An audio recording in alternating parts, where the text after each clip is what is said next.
Well, I think we're going to get started. We have a lot of exciting things to share today. And with an eye toward the in-person meeting in October. And so the first thing that we want to do is make sure that everybody is in the right language channel so that they could hear the meeting in whichever language they like to do. And so I'm going to pass it to Linguistica to let you know how to get in the correct channel. Thank you. Buenas tardes a todos. El día de hoy tenemos el servicio de interpretación disponible para aquellas personas que lo requieran. La función ya está activa. Si se están conectando desde una computadora, en la parte de abajo del menú de Zoom van a ver un icono que dice interpretación. Lo seleccionamos y luego seleccionamos español y silenciar el audio original para que puedan escuchar la interpretación del inglés al español. Y si se están conectando desde una tableta o desde su dispositivo móvil, tienen que tocar su pantalla y buscar la opción de los 3 puntos. Luego, interpretación de idiomas o language interpretation. Seleccionamos nuevamente el español, silenciar el audio original y al final le damos a la opción finalizado, terminado o listo. Ahora voy a dar las mismas instrucciones, pero en inglés. Hello, everyone. Today we'll have interpretation available for those who need it. If you're joining from a computer, at the bottom of the Zoom menu, you will see a word-like icon that says interpretation. You can select it and then select English. And if you're joining from a tablet or your phone, you can tap your screen, select the 3 dots, language interpretation, then you select English, and at the end, finish or done. Thank you. Gracias. Thank you, Diana. I want to take a minute to make sure that everybody is in the channel that they would like to be in. So please, I'm going to keep talking so that the interpretation is going, and please raise your hand or put a question in the chat if you're not able to hear in the language that you would like to hear in.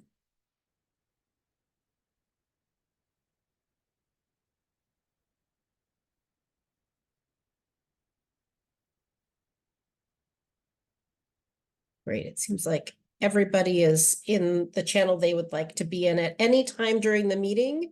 If you're having trouble either hearing what any of us are saying or hearing in the language that you would like to hear the meeting in, please raise your hand or put something in the chat or unmute and stop us. It's really important that everybody is able to participate in the language that they are most comfortable doing. So thank you, interpreters.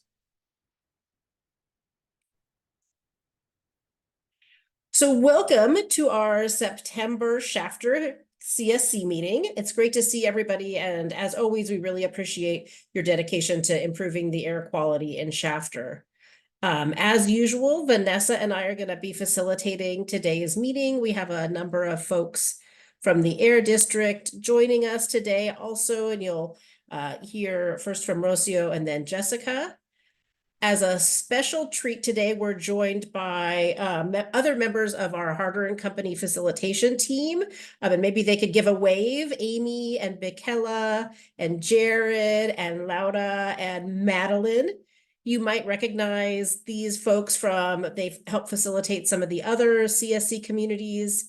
And they're joining us today because they're going to be joining all of us at the October in-person Shafter meeting. And the discussion today is going to be a really good preparation for that October meeting. And so they wanted to join and get to see you all and hear more about what we're going to talk about in October. So as always, at the beginning of the meeting, we have some logistics. And this slide is a reminder for everyone to please make sure that the name in your Zoom square represents who you're joining us with today. So if you're a CSC member, please put CSC at the beginning of your name and then your name.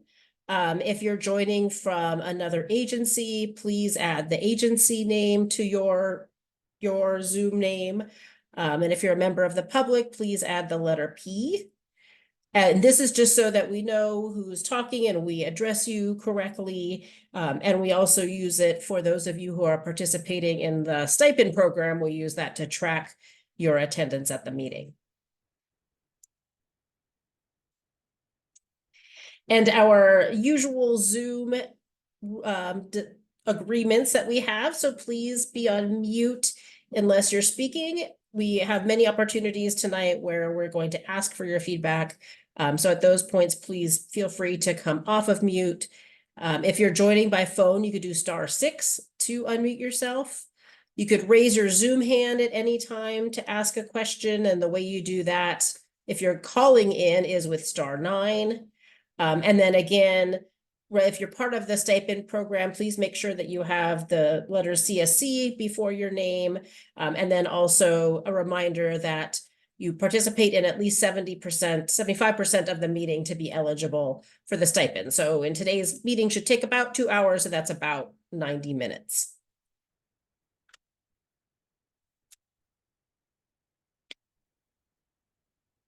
We have a really exciting agenda today. As always, this is a reflection of your all suggestions. This one a lot from the last meeting and from the agenda setting meetings. So we're starting off right now with some introductions and welcomes. Right after this, I'm going to pass it to Rocio to review the action items tracker from our last meeting. We're going to spend almost all of our time today, so more than an hour, about an hour and 10 minutes. The Air District is going to share their SERP incentive measure strategic planning, and this is really what's laying the foundation for our in-person meeting in October. And so we're going to have a lot of time for them to share where the SERP measures are and what some of their recommendations are, and a lot of chance for you to give them feedback on those in preparation for the October meeting. At the end, we'll have our usual set of things, the standing updates, the wrap up and next steps, and then a time at the end for public comment.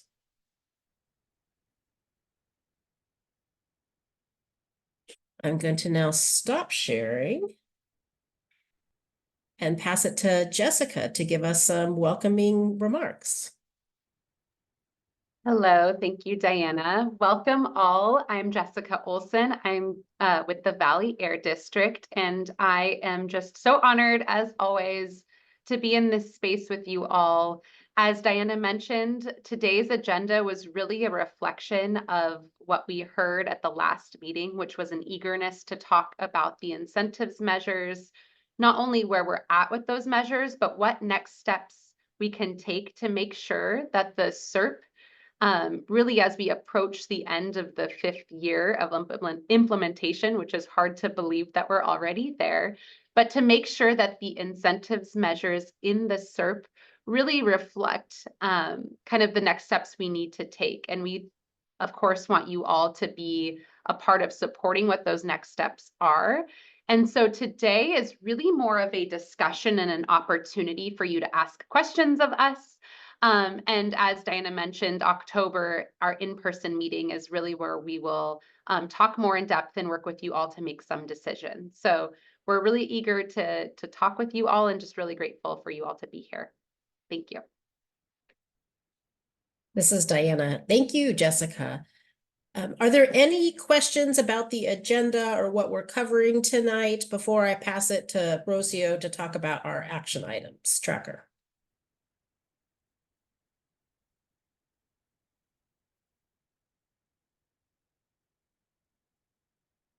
Great.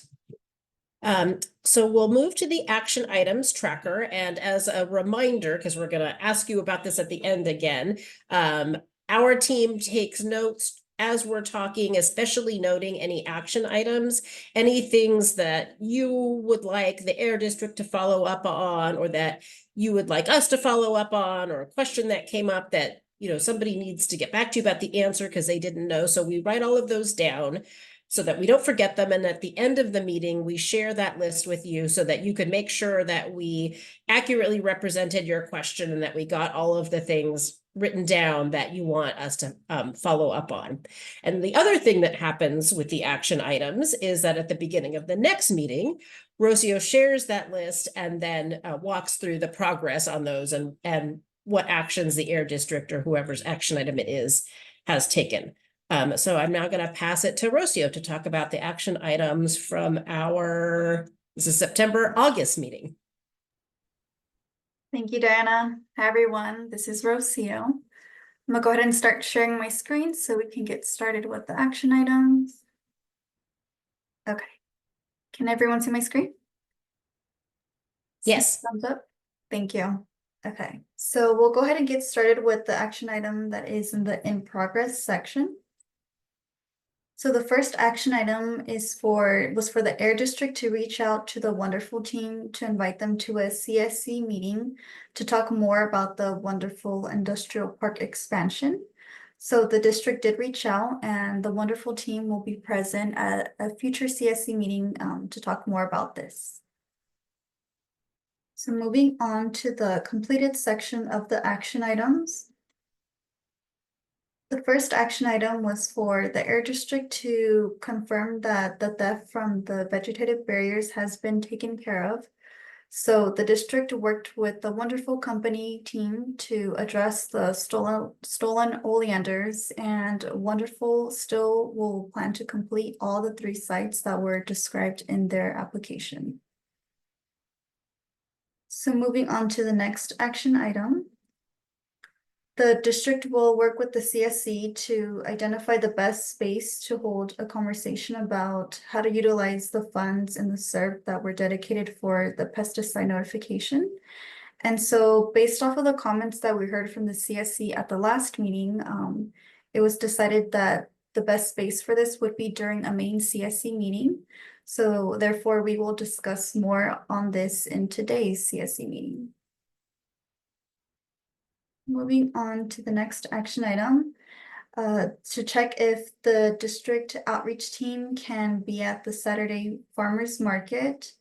And so unfortunately, the team was not able to attend this event, but they did have a booth at the Shafter First Fridays last week. And of course, we always encourage folks, if they know of any upcoming events that they want the district to be at, to always feel free to reach out to me or Michelle, who is the liaison for the outreach team, and we'll be happy to connect with you guys and see if that's possible. And moving on to the next action item, for the district to check when an in-person meeting makes sense. And as you've all heard, Diana and Jess mentioned, and it's on the agenda as well, but we are super excited to have an in-person meeting at the next meeting in October. And again, it's going to be at the Shafter Ford Theater. And moving on to the next action item, folks were interested in receiving another email reminder about the Kern Cog community workshop that they had. And so we did go ahead and send that out to the CSC after the last meeting. And that's the end of the completed action items. So I'll go back to the top and move on to the ongoing. And so we only have one here. And so this action item was for the district to continue to work with the city and county to identify important road paving improvement milestones for celebratory community engagement. And so the district will coordinate with the city and county to notify the CSC of any upcoming opportunities to celebrate these paving milestones. And that is the end of the action items. I'm happy to pause here and see if anyone has any questions or comments.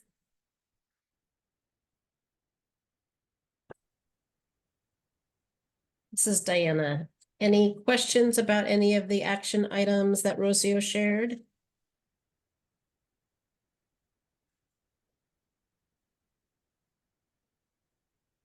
Thank you, Rocio.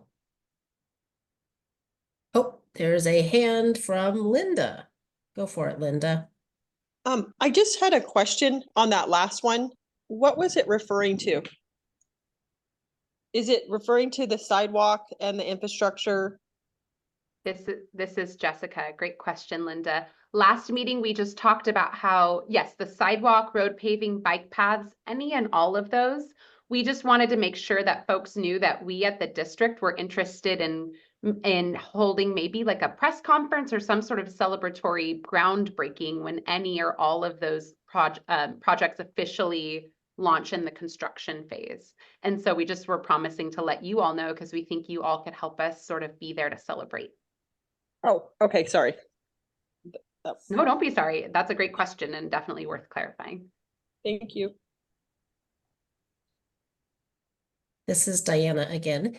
Any other questions about the action items tracker?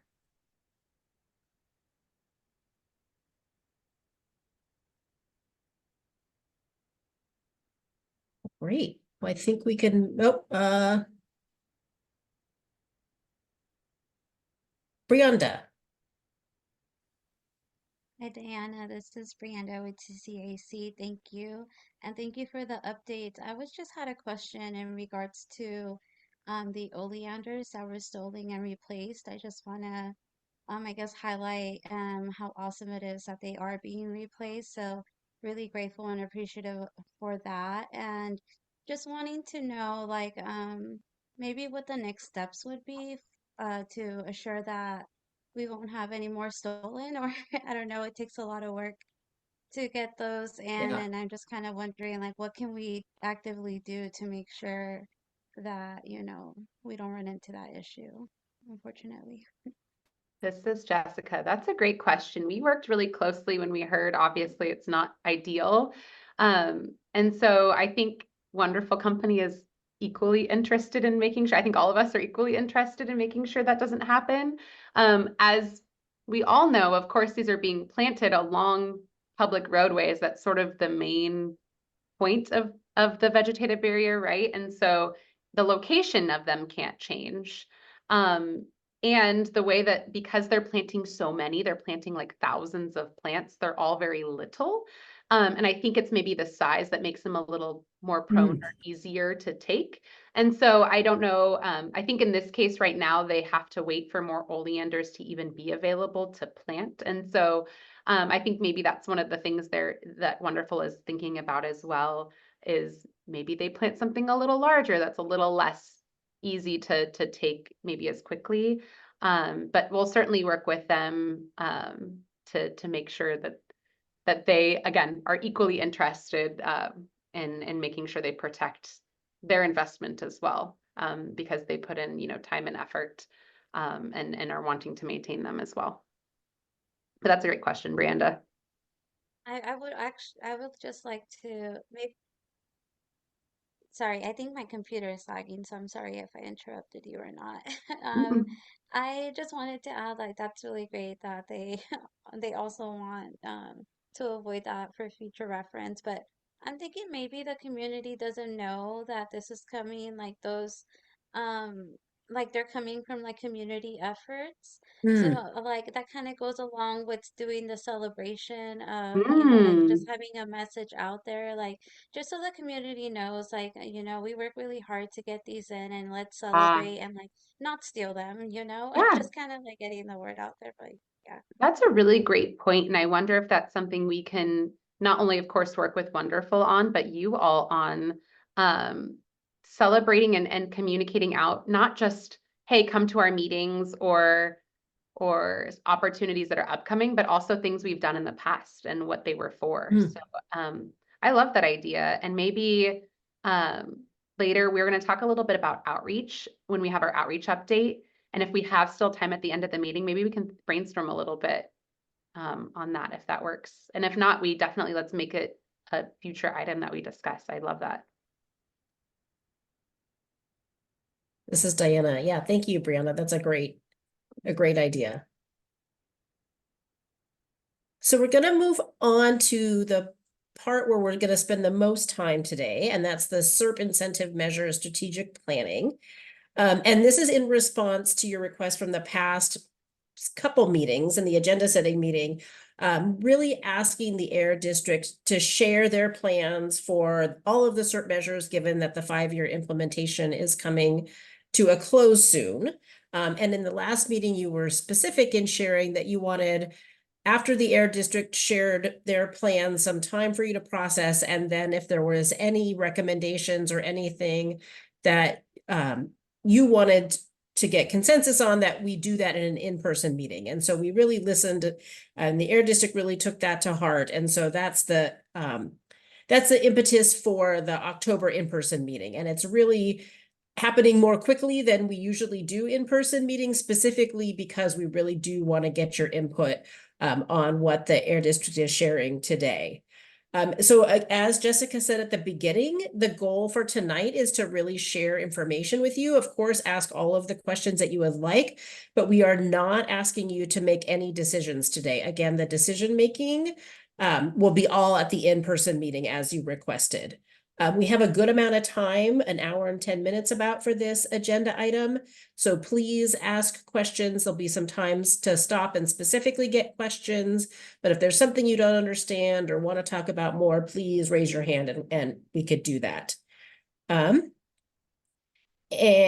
yeah, and one thing that I also wanted to clarify is that when in the past, when we've talked about CERT measures and the Air District's recommendations, there's been confusion about like voting and who's eligible, and really kind of taking that off the table for today. And even in October, it's really not about voting. It's really the Air District is really interested in everybody coming to consensus about what happens in your community with the CERT measures. And so that's really the framing for today's presentation and the way the Air District is thinking about their recommendations. So I wanted to make all of that clear before passing it to Jessica to share their thoughts.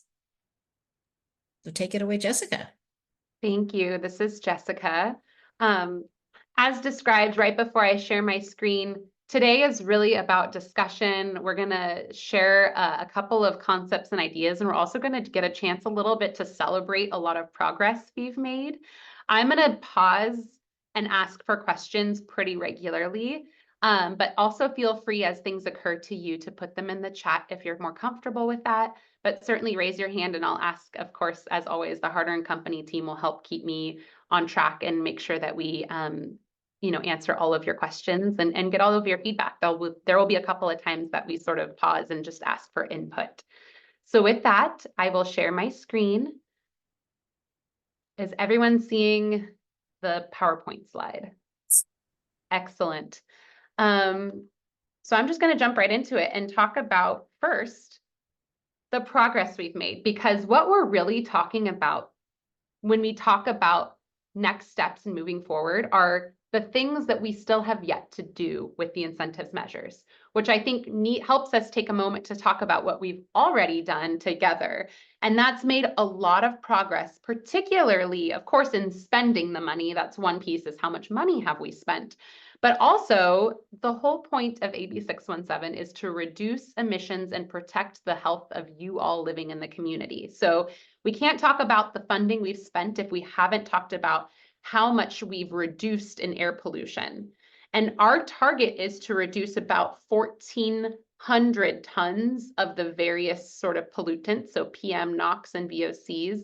We talk about these a lot, and we talk about the target on an individual basis, but sometimes it's nice to talk about all together what we've done. So if you recall, every time we talk about CERT measures, we talk about them in sort of the different categories.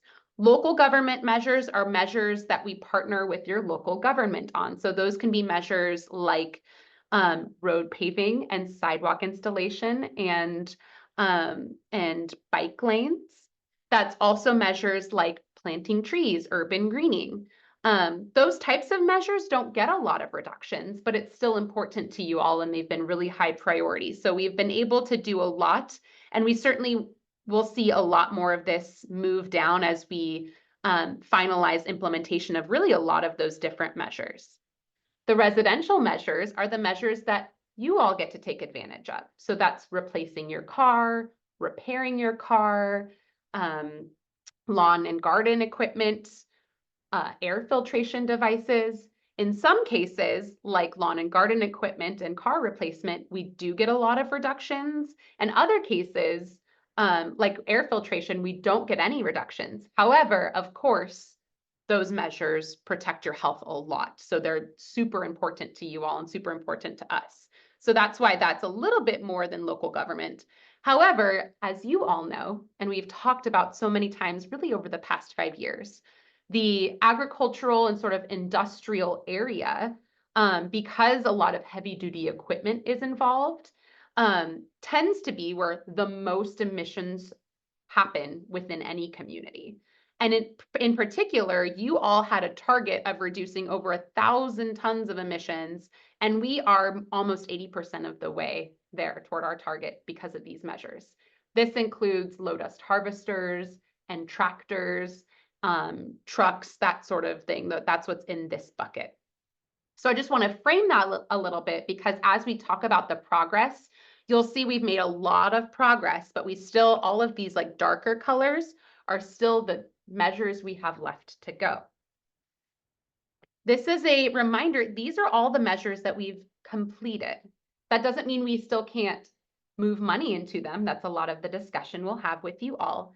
But these are the measures where we have, based on the targets in the SERP, already spent or are close to have, already identified who we're going to spend the money on. In some cases, we're working on a contract. In some cases, the equipment's been in service for years and years. So that's just something to be proud of. And I think one of the best ways to show that isn't just in these pictures, but we also show how much funding for each of these measures has been spent. And so that's here. So I share this with you because it's nice to talk about what we've done, but we also know that there is a lot to do. And we want to talk about how to do it and what it means. And so what we really want to do is talk about, well, how do we get measures to be completed? And so what does it mean to complete a CERT measure? Well, that means, as I just said, funding has been spent and it's provided benefits to the community. So that means like the trees are planted or the tractors are replaced, or at the very least, funding is obligated. So that just means for the projects that take a really, really long time, like sidewalks and road paving and bike lanes, we're calling it complete because we are under contract with the city and the county. But of course, as we've just talked about, we haven't even broken ground. But we're saying that the money that's ready for those, that's already attached to those projects. And so we're calling it complete, meaning you all brought it to the finish line for the SERP. And now we work with the city for them to bring it to the finish line for you all. So I just wanted to stop and share that context. I have more slides, of course, on what we're moving forward with, but I did want to stop and see if anyone had any questions on the measures that we've completed or what it means to complete a CERT measure. So we're all talking about the same thing. This is Diana. Jessica, Bianca posted a question in the chat. And Bianca, maybe I need some more context on this. Does that include ag burning for industry piece? This is Jessica. I can help add to that. Got Ag burning, Bianca, when we're talking about this, ag and business measures, ag burning is certainly included. That is one of the measures, yes. Does that answer your question? Is that the industry piece you were asking about? Go ahead, I see your hand. Sorry, I wanted to add to my question. Does that also include funding that the district has for industry in the SERP from the 617? But I do know that part of like the agriculture burning, there's money already allocated, or is it just simply from the 617 money that the money's gone, or has the district put their own money in that group?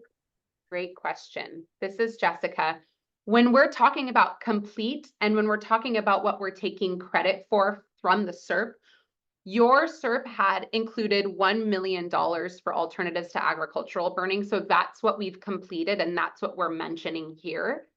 Overall, since the beginning of time, there might have been more included and more alternatives to ag burning outside of your SERP funding that has been included, and that's not taken into account here.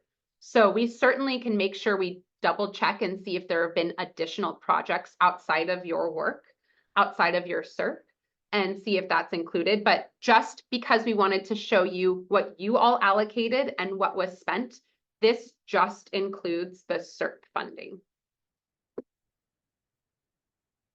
Go ahead, Bianca. Sorry, I also have another piece for the residential piece. Yes. I know that Valley Can has been doing their events, and a lot of applicants are still waiting. There's a long line for applications. Are you also considering those folks that already have applied or that just gotten their acceptance letter and received their card? Really, really good question, Bianca. We'll talk a little bit more. I'm glad you mentioned that. We're going to talk a little bit later about the outreach and kind of next steps as in general on the Replace program. anytime someone is going through the process with us and they are about to go get their car, that is included in the overall reporting. So when we're talking about that project being completed. We, though, just for the terms of this particular slide, we aren't calling a measure complete until we obligate all of the money we all worked together to allocate. So each one of those projects, yes, in terms of how much we've been able to do on the SERP tracker that we send you all, that's the number that's included in that SERP tracker. Does that make sense? The SERP tracker is different than this. This is just what's been complete for a whole measure. Yes, I understood it. Thank you. Awesome. Thank you, Bianca. Great questions. All right. Well, as we move forward, I just want to set a little bit of context for how we move forward. Now, as you just saw on that last slide, that was a lot of measures, but of course it wasn't every measure. There are still measures out there that have funding. In some cases, some measures have just a little bit of funding. In some cases, some measures have all of the funding, meaning we haven't spent any of it, and there are various reasons why, and we'll talk about those. And in some cases, it's somewhere in between. Maybe we've spent some and we haven't been able to spend it as quickly as we thought we could. When CARB adopted AB 617 and they put together the blueprint for the SERP, or the Community Emissions Reduction Program, the SERP was really envisioned to make these emissions reductions possible within 5 years. So to implement all of the measures within a 5-year time frame. So your SERP was adopted by CARB in 2020, February of 2020. So that means 5 years is February of 2025. When CARB adopted their most recent blueprint, Blueprint 2.0, they outlined a few steps for working with you all and with the district to sort of check in with CARB and check in with you the progress we've been able to make in 5 years. And in doing so, CARB asked that the Air District and the CSC work together to, sometimes the word is triage, but really categorize different measures into, we're going to call them buckets, and try to see how we can move them forward. These are, again, for the measures that we've yet to complete. All of the completed ones we get to celebrate, but for everything else, we need to figure out, okay, it's been 5 years. We need to either move them forward or move the money around, basically. And so thanks again to you all, and to Bianca especially for being vocal about today. You're going to hear me talk about the buckets, and you're going to hear us talk about where we think the measures go. But this is just the discussion piece where we can all talk about it and ask questions. And then in our October meeting, we will try to solidify some of these decisions together, where we can come together in person and talk about them in depth a little more. So I hope that makes sense before I dive into this. So I talked about buckets. It's just the best way for us, some of us, to visualize things. If you just take each of these measures and their little blocks or their little balls, and you can just sort them into buckets. The first bucket is sort of the simplest bucket of ones that we have yet to complete, and that's, let's just keep going. Let's continue funding them until the money runs out, or until next year, in a year from now. We'll reassess in a year. So hopefully by next year, we've actually completed the measures, because we want to get them out there as soon as we can. But if we haven't, next year we'll check in again with each other, with CARB, and have a new plan forward. Maybe it's a new outreach plan. Maybe we just need to kind of reapproach how we spend that funding. So that's bucket number 1. Don't worry, when we go to bucket 1, I'll explain what it is. Bucket number 2, those are the measures, and you all have worked on these with us a lot, that there's maybe a lot of evidence of lack of interest. Maybe there's lack of need, meaning everyone's kind of already done it. And so the measure was really well intentioned 5 years ago, but no one really wants the funding anymore. And so, as we've already done with you all, that is a measure where we want to take money out and move it to something else. And in this case, we now have a bucket name for that, and that would be bucket 3. So bucket 2 are measures where there's a lot of funding that isn't moving, Bucket 3 are measures where we've spent all the funding, but we know there are still a lot of people out there that would take advantage if we had more. So that's the idea with bucket 3, as you have already done with us. Bucket 3 are measures where we know there's interest, we know there's need because we're down to 0 funds remaining, and we know we have money in bucket 2. The final bucket are measures where it's sort of like bucket 1, but by February we're done. There's maybe not a lot of funding left in it. We think we can ramp up outreach and really complete it by February. And there's just a couple of measures that we're proposing to go in there. So there might be some questions. I actually think it's probably best we'll go bucket by bucket to re-explain what they are, because it probably just makes more sense if you see the measures in there. So I'm going to go to this slide, but I'll sit on this slide for a while. Michelle, I see your hand and I'm happy to take it now, or if it makes sense to happen. I think that you're actually where you're heading with the buckets. So this, because when you talk about bucket 2, well, what are those things? So this is, Yes, these that are is exactly right. Okay, so sorry, I was a little ahead of the game. Don't be sorry. Okay. I'm glad you said that, because that's exactly right. This is Jessica. Each bucket I will go over, and then also go over which measures we think make sense in those buckets, if that helps. Awesome. Okay, so bucket 1, these are the ones we want to keep going after February. And that's because we just got some of these going, or we think there are a lot of opportunities for outreach we've yet to do, or we haven't started, but we have some concepts. And so I'll just go over each one of them really briefly. The first is residential air filtration. We really, really want to keep working on this because we have a lot of funding left in this measure. And we actually think we can do a lot of great work on this. One of the things I'll mention, but we're happy to go into it a little bit more, is we've reached out to in-home daycare facilities who are interested and who have already started to take advantage of the program. But we also just know that as we meet people at First Fridays or other events, there are still households out there that are just learning about this, and we want to continue to make happen. So we are proposing that we keep going and then we reassess at a later date, probably no later than next year, to see if it makes sense or if we need to kind of revamp what that program looks like. Residential vehicle replacement, Bianca just made the very good point. This is how much money is left. There was $6 million, but we also know that this program will continue to have, it's very high demand. Lots of people are taking advantage, and we'll talk a little bit about the outreach later, but we also want to keep this open and not stop it in February, because this is a program we just finally launched and we know that there's a lot of opportunity there. The same thing you'll hear a little bit later from Michelle on our outreach team. The residential vehicle repair program, that's the Tune and Tune Up program, also just got launched, and we haven't even had our one event our new event in the community yet. And so that, of course, is not something we're going to say is completely done in February, since we just finally had the opportunity to keep going with it. And then finally, it was mentioned in our last meeting, but there is funding for, it was called Funding to Develop Pesticide Notification. And this is a measure we want to continue funding until complete, because we've yet to really identify what this funding is used for.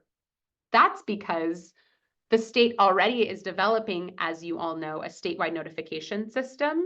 And so we need to work together to figure out what the best use of this funding is.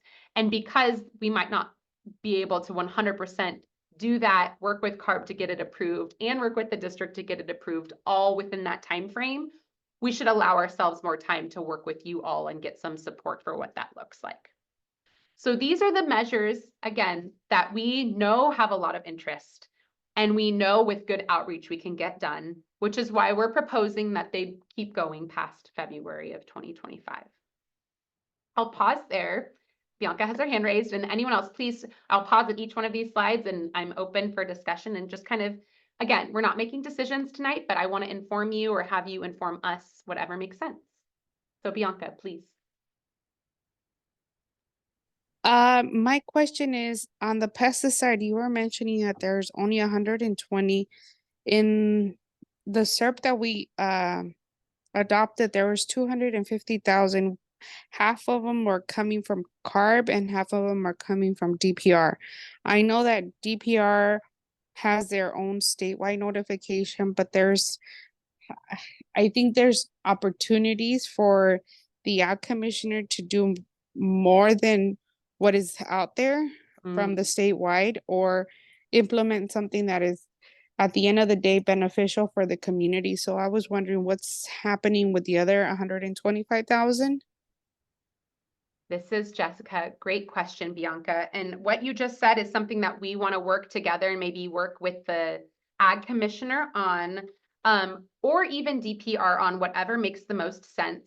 But because, well, a couple things. One is that the pesticide notification funding, the amount that the district was committing was 125. So that's why that's the district amount. And again, to what you just said, Bianca, it was originally intended to support DPR's commitment to develop that notification system. And they already developed it without using the funding from the district. So we as a district have 125 together.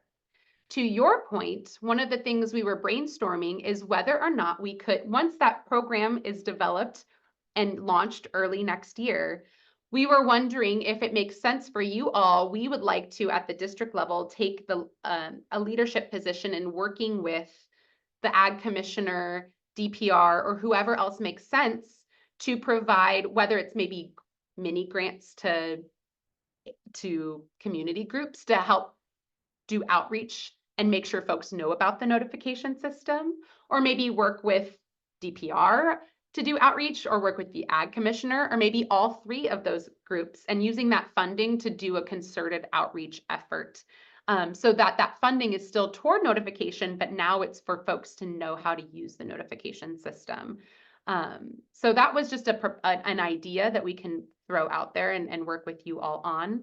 But to clarify your first part, the 125 is what the district's commitment is, which is why it's here in our budget for your SERP. So there's a potential for us to work as an outreach, or can we use it in a different type of pesticide, not notification, but a pesticide reduction in the area for this area, working with the Ag Commissioner? Maybe I'm just, when you say pesticide reduction, I'm maybe not clear on what you mean. Can you clarify? So we've been working with the Ag Commissioner outside of here, having outside meetings. So to see what can we do to do the reduction on the pesticide exposure that is happening. That's why initially that's what the notification piece came out. Our question is, well, my question is, if it's not being used for the notification itself because the governor gave out that money, is it possible we could work with the Ag Commission to do the pesticide reduction, not have the piece of the notification, but to do the pesticide reduction or exposure on the community members, or it has to be strictly on the notification? Ah, I see. The SERP measure, it describes it on notification, describes it, for notification, but you do have a great point that that's already being developed. And so I wonder if maybe as a next step, I know we talked about it being, a group discussion, but maybe first to have a meeting, the district and maybe some folks on here can assist us, is to just understand what 125,000 can do and what the scope could be. That way, maybe we come back to, maybe that's one of the discussions in the October meeting or November meeting is, hey, this is what we talked about with the Ag Commissioner and or DPR. These are the options. So we have maybe more concrete options. One of those options I think can be the outreach piece, whether it's that funding goes directly to community groups or to to the Ag Commissioner to do some of that. Or if it's something like you're saying, maybe something different that I don't know exactly what those details are, but maybe we can work together to give the community some options. Does that make sense, Bianca? Yes, thank you. Awesome. So we'll reach out to the ag commissioner and definitely to some folks. I'm sure Bianca, it sounds like maybe I can count on you to be one of those folks to see maybe what those opportunities could be with this funding. And then we'll bring that to folks. I see a thumbs up. I appreciate that. Any other questions on this slide before I get to the juicy ones about moving money?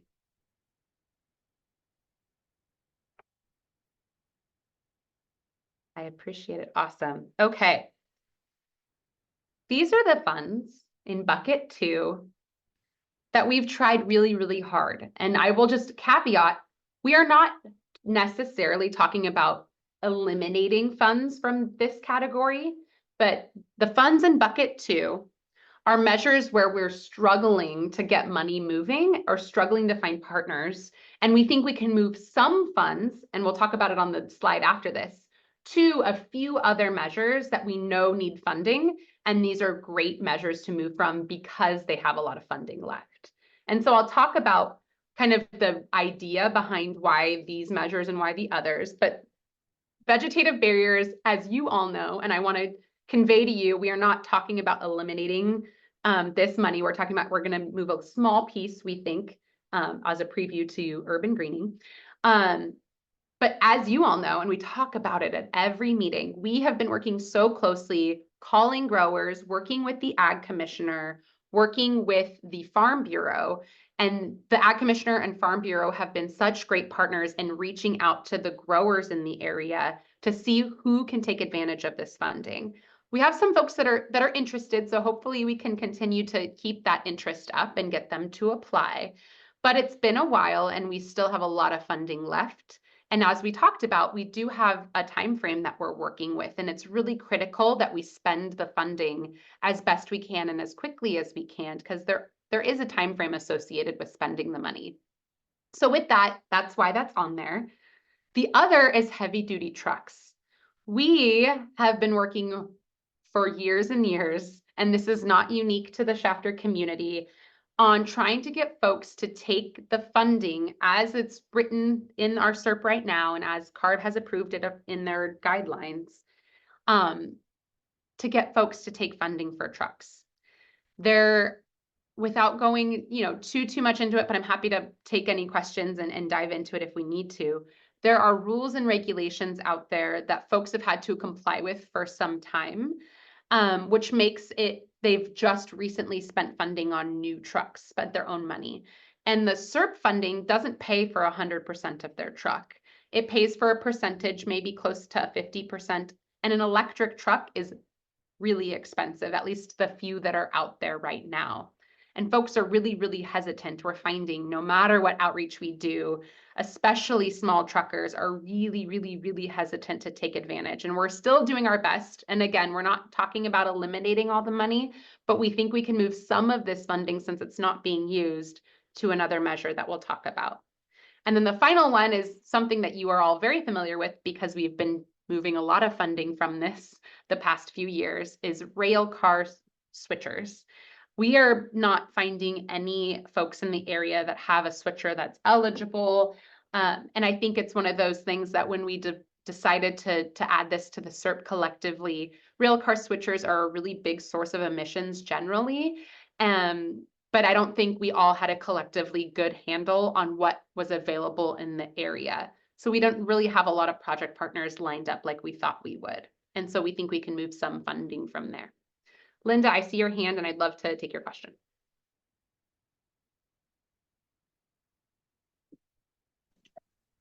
Hi, so I had a question on these heavy duty trucks where there's 4 million left. What was the original amount that was in there? 4 million. Okay, so nothing's been spent. Is there a way that we can reduce some of the stipulations? And I don't know what they are. Yeah. For these people to incentivize to buy them, because we all know this is coming, right? And then I don't know what the outreach has been to some of these people that might need the trucks. Right. I think I've brought it up before with, Yes. maybe some of the refrigerated vans that were needed in the community, things like that. Is there a way, and I don't know how much they need to do a down payment for, or I just don't know, when we have this October meeting, is there a way to have Yes. what is required? Yes, that's a great point, Linda. I'll just generally say it out loud, but I will note that that is, I think, a very, very key piece to this is to describe to you all in detail. And I think an in-person meeting is the better time to do it, where we can bring a bunch of experts. But yes, I'll just generally say that we cannot, and this is something that CARB will not allow us to do. Even if we put in a project plan, one of the things we cannot do is pay for compliance, meaning if folks aren't yet meeting the requirements they need to, which hopefully everyone is, if folks maybe, for example, don't have a registered vehicle because they don't have the requirements met by having a new clean vehicle already, we can't pay them to replace that vehicle with an electric one because we require that they have like a registered vehicle that's already meeting the state rules and regulations. So that is one piece that has stopped some people from being able to participate. I say two of the bigger pieces aren't really stipulations so much as just either financial or honestly just implementation barriers. The financial one being the way that it's written right now is that we don't pay for it's not like we pay 100%. So they still have to come up with the money. However they finance it, or to your point about down payments, that's sort of up to however they get their funding on their end. But about 50% of the cost is what we end up paying. And sometimes these trucks are like 400,000. I mean, they're really, really expensive. There are only so many big heavy duty trucks available on the market, and they're really expensive. And so this is only to an electric, it's not to a CNG, and it's not to say what's the newer one? Hydrogen is allowed as well, but yes, it has to be zero emission, which would be hydrogen, fuel cell, or electric. And that is maybe another point, and maybe that you're bringing me to my last point, which is the implementation barrier. Folks are really hesitant, we even offer funding for infrastructure and other things so they can charge or fuel. Oh, you do? Okay, that was my next question. Yeah, folks are still hesitant. Folks are still hesitant, not necessarily because of the charging or the fueling, but just because of the range. Sometimes we hear because batteries are heavier, or even onboard hydrogen is heavier than obviously like gas or natural gas, diesel or natural gas. And so it's limiting what they can carry in their truck. We've heard a lot of things. This is a big problem. You won't make California road weight, and they're going to have to haul less. So I hope CARB is listening to this problem, that these people are, they're trying to make a living. And that's a reality right there. And I'm glad that this is coming out and being said. Thank you. And then one of the things I'll just acknowledge in the good sense is that it's a little easier for bigger companies right now to take advantage, and maybe because they're big companies, they can sort of take on what their perceived risk of these adoptions, and prove to folks that there is a path forward. And so we have actually been really successful in Fresno, for example. We spent like $7 million in Fresno on replacing trucks, just because there's some bigger companies there. So what I'll maybe just say, Linda, and maybe this is where we'll bring some of those experts, is an opportunity to perhaps amend the project guidelines to allow maybe more funding to be available to folks, or maybe a little, to your point, Linda, some flexibilities in what they can do is maybe a path that we can look into. And that's because we are really eager to get emissions reductions, and trucks are a big emissions reduction opportunity in your community. Well, and I just wonder what the outreach is, because I'm sitting here as a community member on this air board, and I'm listening to all this, but we have a lot of trucks that say park down in various areas or in people's yards. Do they know what's coming down the pipeline? Probably not. I don't know how to outreach to those folks, but yeah. I know our team has done some individual calls and outreach, but we also, a lot of folks get outreach on like the rules and regulations through CARB and through our air district. But I will say, I think there's a good opportunity here to acknowledge the barriers. Clearly, it's been 5 years. I don't think we can hide the fact that there's clearly some sort of barrier. Maybe it's a combination of outreach, but certainly of maybe financial or implementation barriers. But I also really hope that, and this is, I'm glad you said this, Linda, we'll bring our truck folks with some maybe fact sheets and maybe options, like we just talked about with pesticides. Maybe for this, we also have potential options for limiting the barriers. Sure, we found a way in Fresno, but we just had different partners in Fresno as well. Can you also bring, you said you spent what, 7 million in Fresno. Could you give like we don't need to know the company names, but what types of trucks, like who's buying these trucks? Because They were is like, it a situation of, us being more rural, Fresno is That's a- obviously more developed. Is that the issue? Like what is happening where $4 million is up for grab and not one person is taking advantage of it? that's a great, I think is it's just, it the CARB stipulations? Is it the truck weight? We don't know. I'm Right. just curious what's no, happening. that's a great point. And maybe that's some of the conversation, maybe one of the, when we bring our truck folks, we also have them kind of maybe from their perspective, they're the ones talking to people. They can bring some of those barriers directly that they're hearing from the Shafter folks. I'll just say in Fresno, it wasn't really it might just be the partners were maybe a little bit bigger.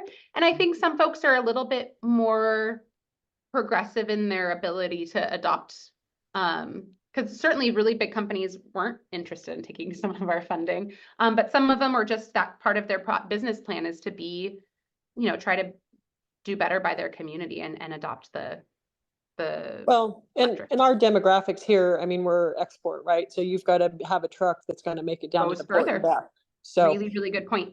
is really, is really that good. another barrier we're having where these aren't going to make Right. it? You have to take less of a load. We've got to go up the grapevine.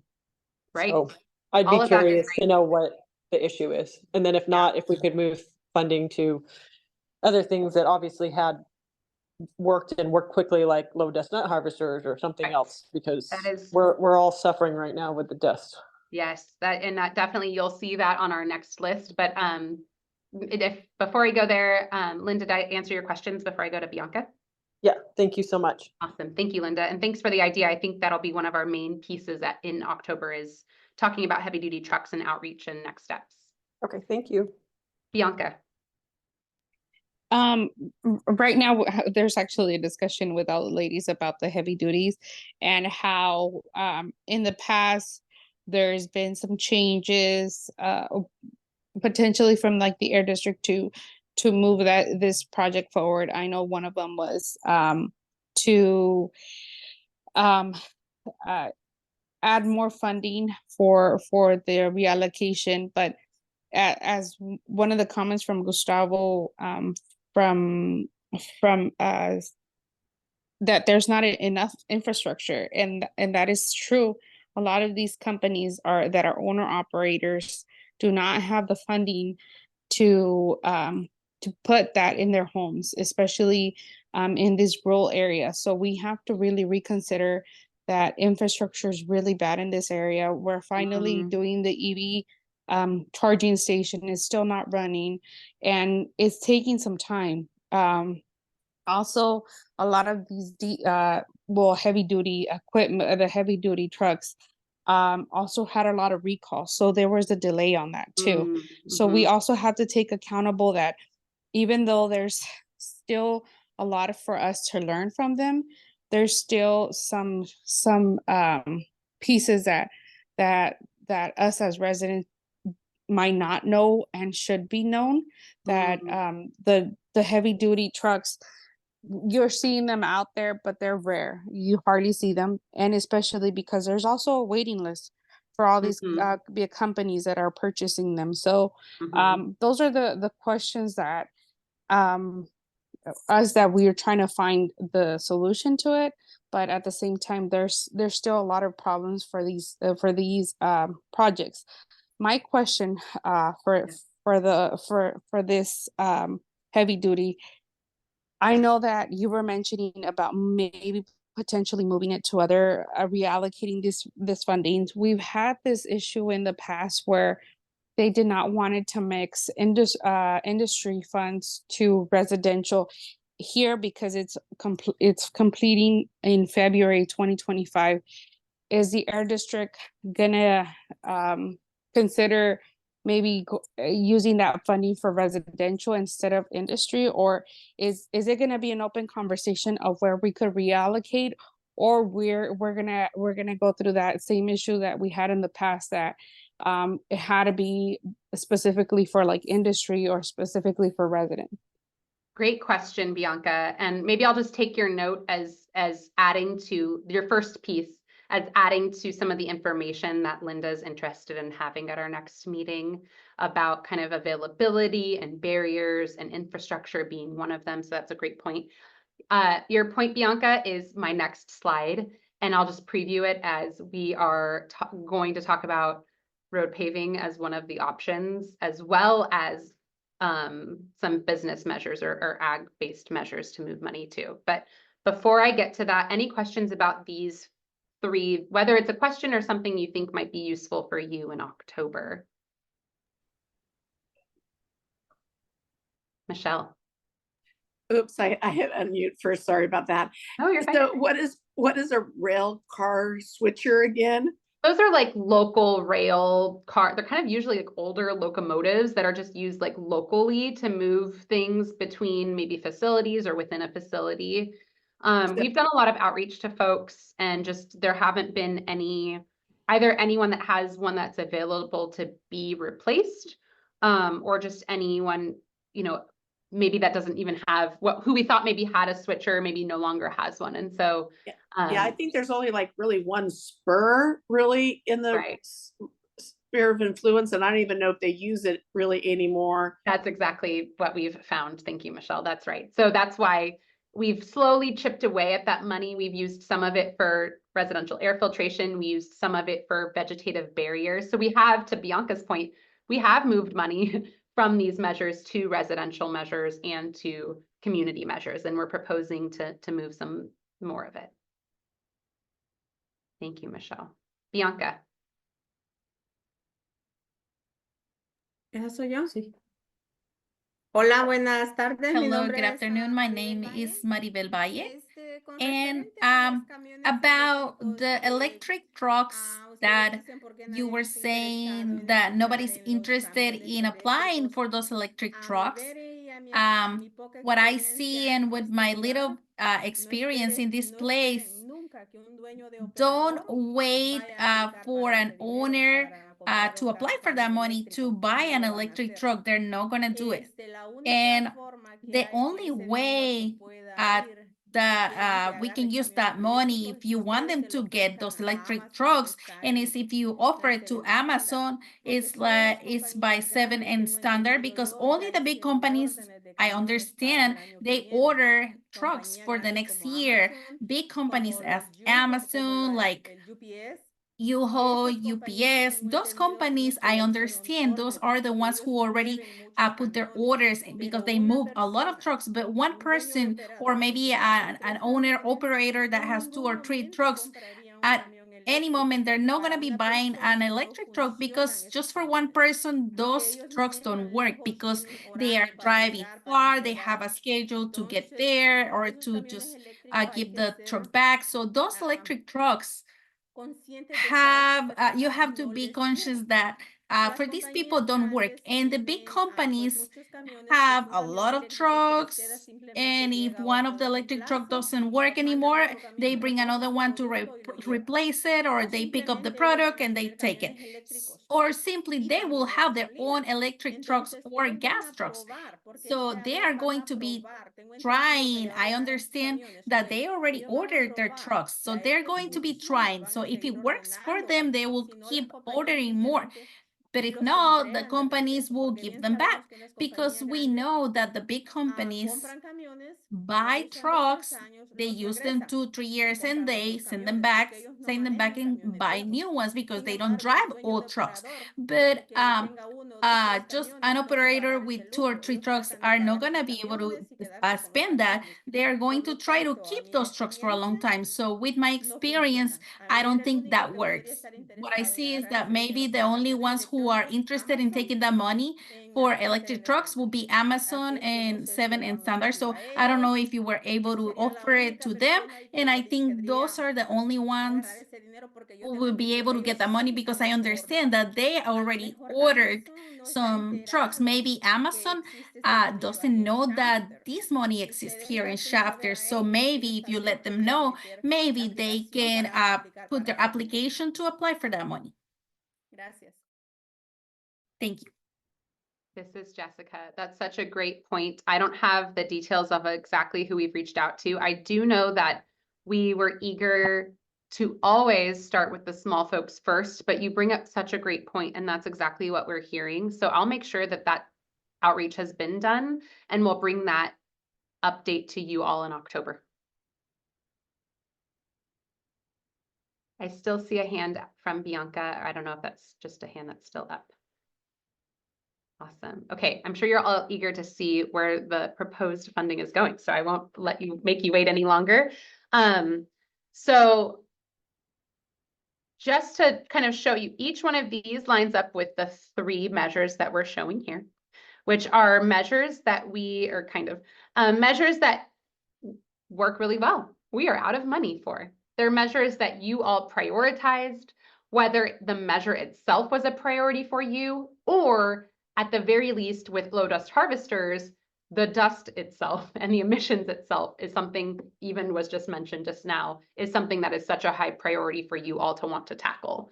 In each one of these, we ran out of money pretty quickly once we launched it. And we know that we have interest because we've already talked to folks. And so you'll see on my next slide, we are not proposing 0 for these. That 0 means we are out of money. So the next slide is what we're proposing, at least to start the discussion with you all on. So these are the places where we feel we can have opportunities to shift money to support projects we know are in the area. And this is just our starting point for discussion. As you can see, we're not proposing to move all of the kind of the giant, $8 million that you saw on the last slide. But we are proposing to do 3 things, or at least to prioritize sort of in this order, 3 things that make sense to us based on the SERP goals. And that is to, again, reduce emissions. If you remember my very first slide, we talked about how the biggest emitters, and probably visibly, right, some of the biggest issues you have, certainly this time of year, come from what the industry that's around that supports Shafter, and that's in this case almond harvesting. And so one of the areas we were really successful very early on in getting emissions reductions were the low dust harvesters. So we are proposing to move $1 million because there's a lot of money left in the industrial spaces on those other 2 measures, or those other 3 measures we talked about. We are proposing to move 1 million to low dust nut harvesters and focus on small farms. This should cover about 10 harvesters. And so that would make us really capable of getting a lot of more emissions reductions, but then also really focusing on smaller farmers that could not take advantage or could not buy one of these otherwise. And as we've promised to you all, I just want to acknowledge one of the things we want to make sure you have ahead of the October meeting is an indication of the places not only where we want to conduct outreach for this additional funding, but also, as you've all requested, we are still gathering all of the exact locations that are being harvested right now with the new harvesters that we've already funded through the SERP. So we will get you all that information. We will share it all with you ahead of the October meeting, and we can have that discussion with you all. We're not making a decision today, but it's one of the areas, specifically working with small farms, that we want to focus funding, because we are talking about taking money out of measures that should get a lot of emissions reductions into measures that hopefully get emissions reductions, right? Low dust harvesters is a big emission reduction measure.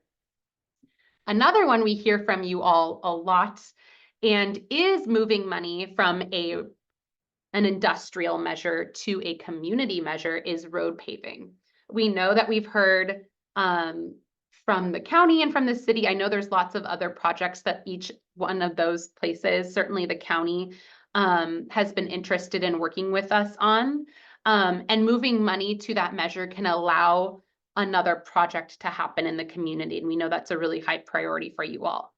We also know that it is not a very big emissions reduction measure compared to nut harvesting. And so we certainly want to prioritize emissions reduction measures, which is why nut harvesters is on there first, but we can certainly move a bunch of money to a number of measures all at the same time in October.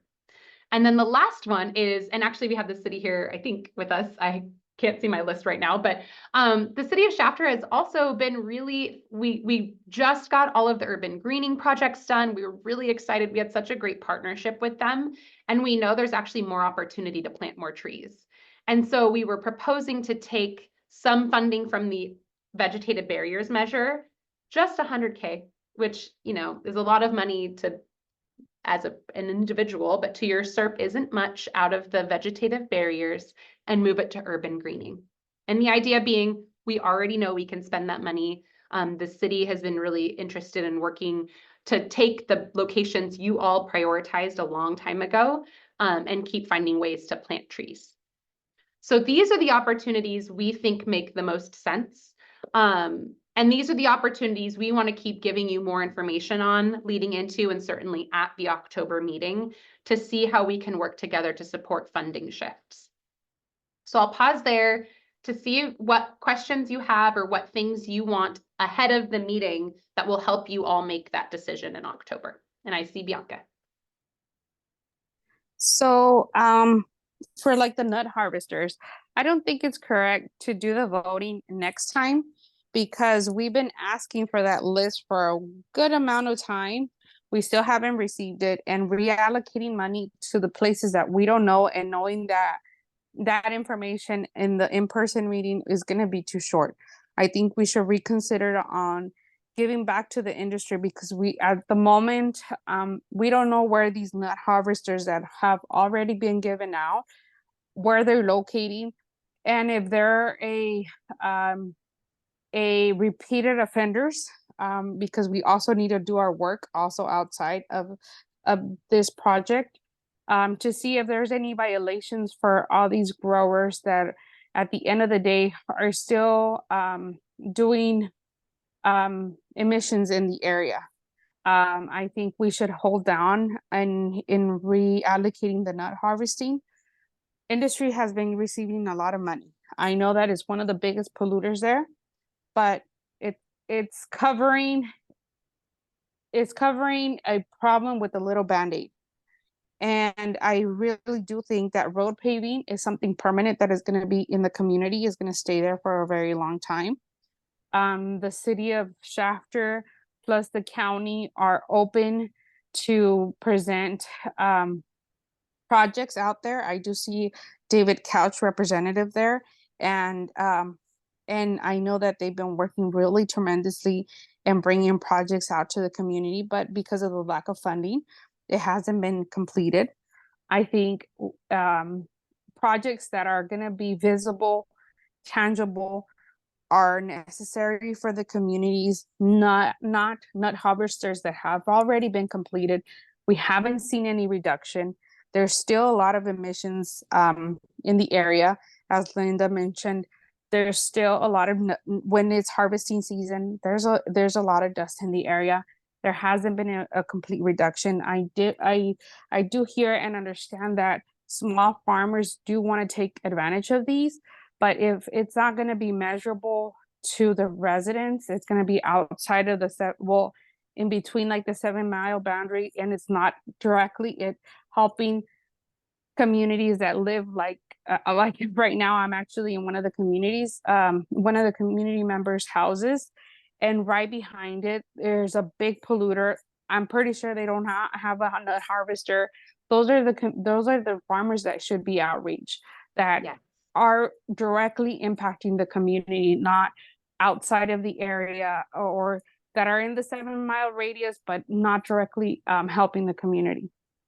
This is Jessica. I have a couple of things. One is, Bianca, we've shared the locations, and I'm happy to share them again, just where folks can go and click on every single harvester and tractor that's happened in the area. One of the things we want to add to that is show you every single parcel of land that they farm. And we want to get that to you ahead of the October meeting, but that's okay if we don't make a decision in October. I hear you. We want to just answer questions as best as possible.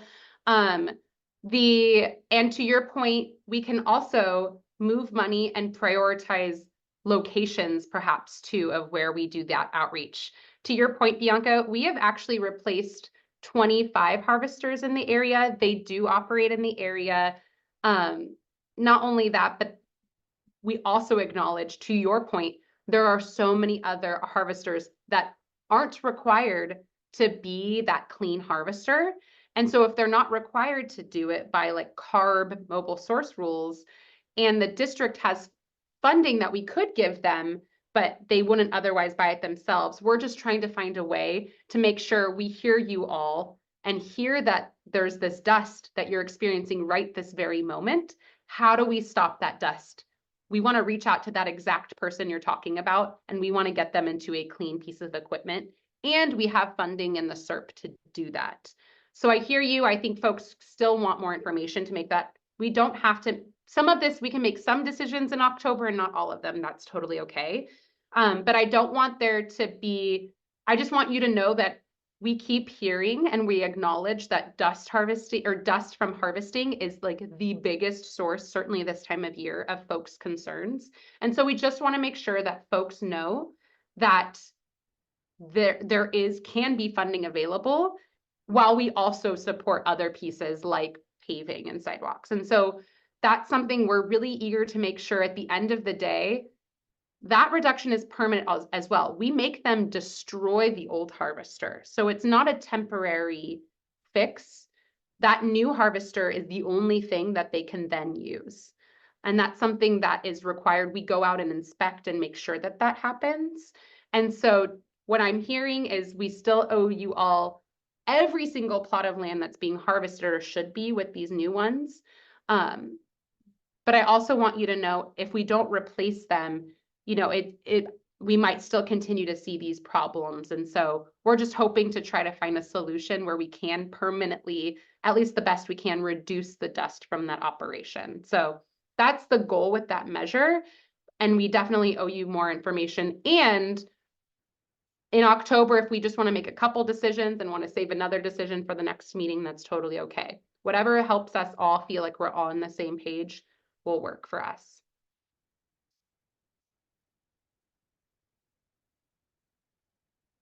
Sorry, I'm reading. I saw a chat thing too. I see someone, Michelle mentions she is still interested in allocating funds to load harvesters. I think they make a big difference. Remember, the harvesters may harvest other growers in the field area. Michelle, you are bringing up exactly what we're trying to map out. So even though we have the locations of where folks purchased the new harvesters, we also know that they might not just harvest their own field, but they might harvest other fields. And so that's what we want to get to you all, to show you where we've made an impact. And then on the inverse, show you where we need to make an impact if we are able to. So I appreciate that. And then I saw an earlier report showed that one company got over 800,000 and just one company, not sure if that company is mostly located in the 617 boundaries. Everything that we spend 617 SERP 617 funding on is located in the boundary. So say the company doesn't operate, if it's like a tractor or something that happens within the boundary, they have to operate in the boundary in order to be eligible for the funding. But one thing I will just acknowledge, and I think it makes a lot of sense, is what Bianca just said. And something we've been doing is really focusing on the folks that live or operate around the La Colonia, Smith's Corner, all those areas that you're all talking about, not the folks that are like on the edge of the boundary miles away. Any other information folks want to know about that will help them make a decision? Oh, thank you. That's exactly what I just said, Steve, is yes, the Strip and the La Colonia areas are exactly the places. We have done that outreach. We just don't have funding. So unless we move funding, the outreach for low dust harvesters isn't really going you know, hopefully if we can shift funding and then get those folks to apply, I think that's going to be the best use of our funding. Any other things folks want to know? And Bianca, we'll work with you too as we send out information ahead of the meeting to see if we're meeting folks' expectations for what they need to make a decision.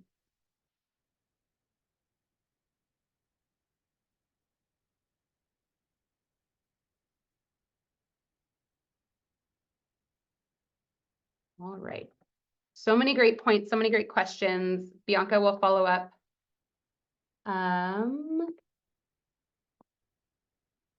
Yes. So I think Bianca really hit the point home that I think we're summarizing here is maybe it's not just small farmers, but it's small farmers operating close to where folks live.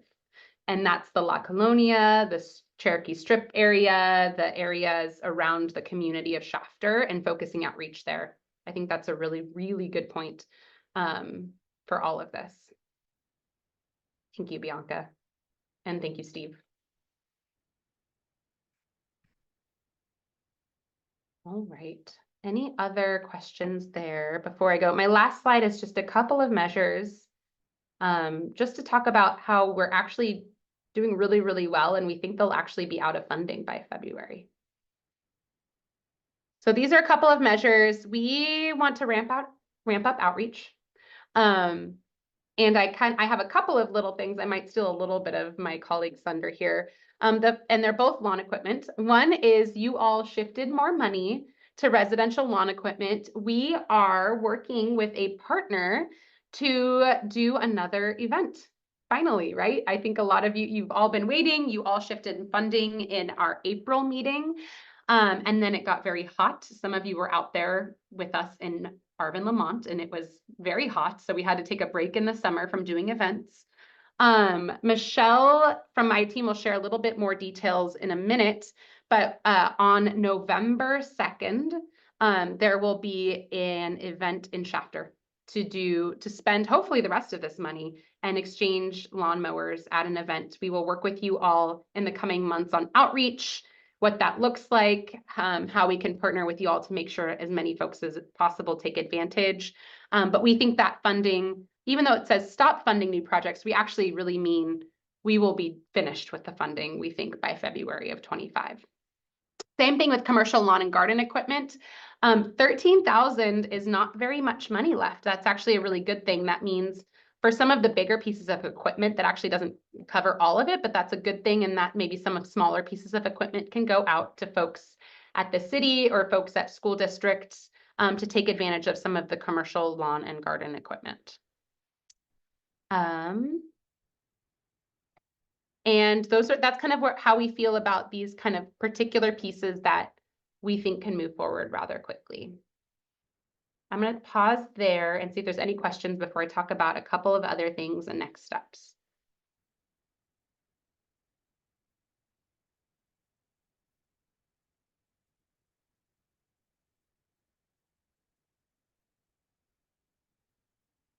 All right. So a couple of things, and certainly some stuff we'll bring to you all in October. October is an in-person meeting. Again, I just want to thank you all for the suggestion. I do think everything we talked about today, there are so many discussions that can be had differently when we're in person that I think will be helpful. Again, I'm stealing thunder of people later, but we do want to have the meeting be a little bit longer, start at about 4:30, so that there's more of a chance for folks to get some of this information before we start having the main bulk of the meeting and having discussions. That will be where we start to seek support for some reallocation. Maybe it's not every piece, as Bianca shared. I think that's appropriate. But as appropriate, maybe we're ready to move some funding and talk about some of the other measures we didn't talk about today. There are a few measures we didn't get to and didn't talk about today that we can certainly update you all on the progress at the next meeting. In November, we want to discuss the non-incentive CERP measures because, as you know, the incentive measures are just one piece of our CERP. We also have measures for enforcement and outreach and permits and a few other things that we want to make sure that we continue to update you all on and continue to let you know what the plan is after the 5 years are over. And that will not be something that we just update you on in February. We want to keep you involved in the process and kind of like this, see how you feel about sorting those measures into different buckets as well. In December and January, as we kind of talk together, we want to do a final SERP implementation review. That doesn't, again, you just saw, we are not done with the SERP. There are many, many measures that we will keep working on, but we kind of want to see what we have completed and do a big review together to make sure that the plan that we give to CARB that says, hey, these are the measures we've sorted into buckets, that make sure that we're just all on the same page.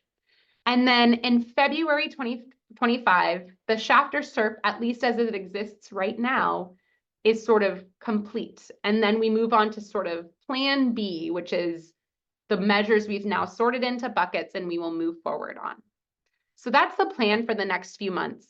And the reason it's important is that that February 2025 status check-in, or that end of the Shafter SERP, that is the end of 5 years. So that date doesn't move. And so really it's the next 5 months that we work together, 5 or 6 months that we work together to come up with that. Here are our buckets. Here's what we plan to do next. And here's how we plan to move forward together.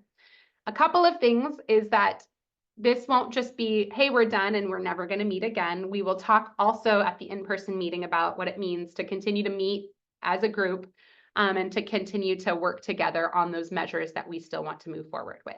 But we are going to transition to sort of like a plan B. This is now what we're doing now that we've tried this one plan for 5 years. So that's the plan. I do see Michelle's hand and I'm happy to take questions. I'm sure there are several. Go ahead, Michelle. Okay, so basically in February of 2025, everything in our, in January, you'll finalize everywhere where we want to get all the money is. So that's why we need to be deciding if we're going to take stuff out of the sidecars and why we're going to move this over here, wherever we move it, but we don't want to leave it in a dead category because then it will never get used. So we need to move it so that when we hit January and we finalize everything, then the next several months, years, whatever it is, we will help implement those funds to make it where, because there'll be no more moving of funds. Is that correct? I think all with that end piece, maybe in a year we check in and we try to shift funds if it makes sense. But to your point, I'll just say everything you said, Michelle, just now is exactly right. We have a deadline and we want to spend the funding based on CSC input, based on your priorities and based on the ability to reduce emissions. And that deadline is the end of the Shafter SERP implementation to do it. And so the earlier we shift funding and the earlier we make a decision on what that plan forward is, that's the best way to make sure that funding stays here and gets spent in the way that you all want to spend it. Thank you. Any questions on sort of like the timeline? Again, we will work with you all, keep this timeline updated on next steps and what to do as we move forward. And I'll just say at the October meeting, we will really dive into this timeline and what it means for each of these measures.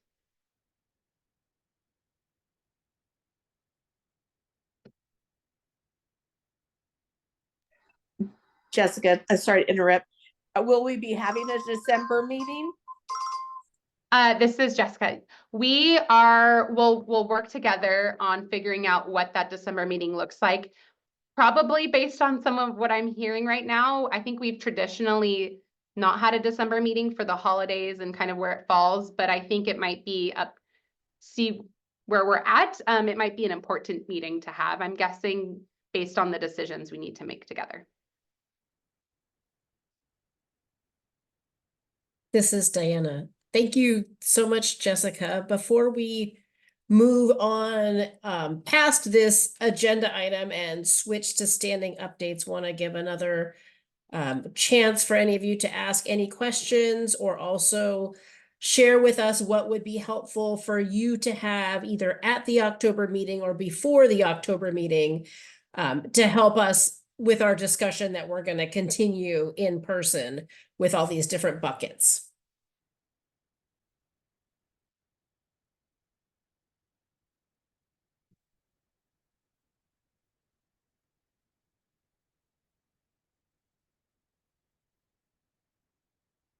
Great, well, thank you. So thank you, Jessica. I'm going to now pass it to Vanessa to take us to our next agenda item. Hi, this is Vanessa. Thanks so much, Diana. At this time, I'd like to transition us to our standing updates. So we're gonna spend some time listening to updates from some of the agencies who are with us today. We can start off with the Air District.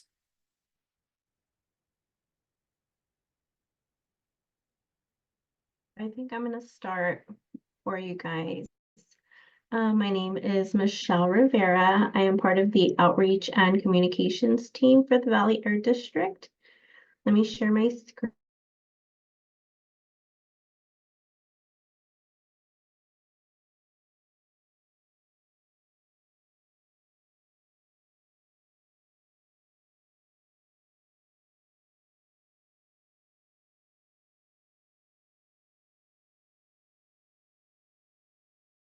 And chat.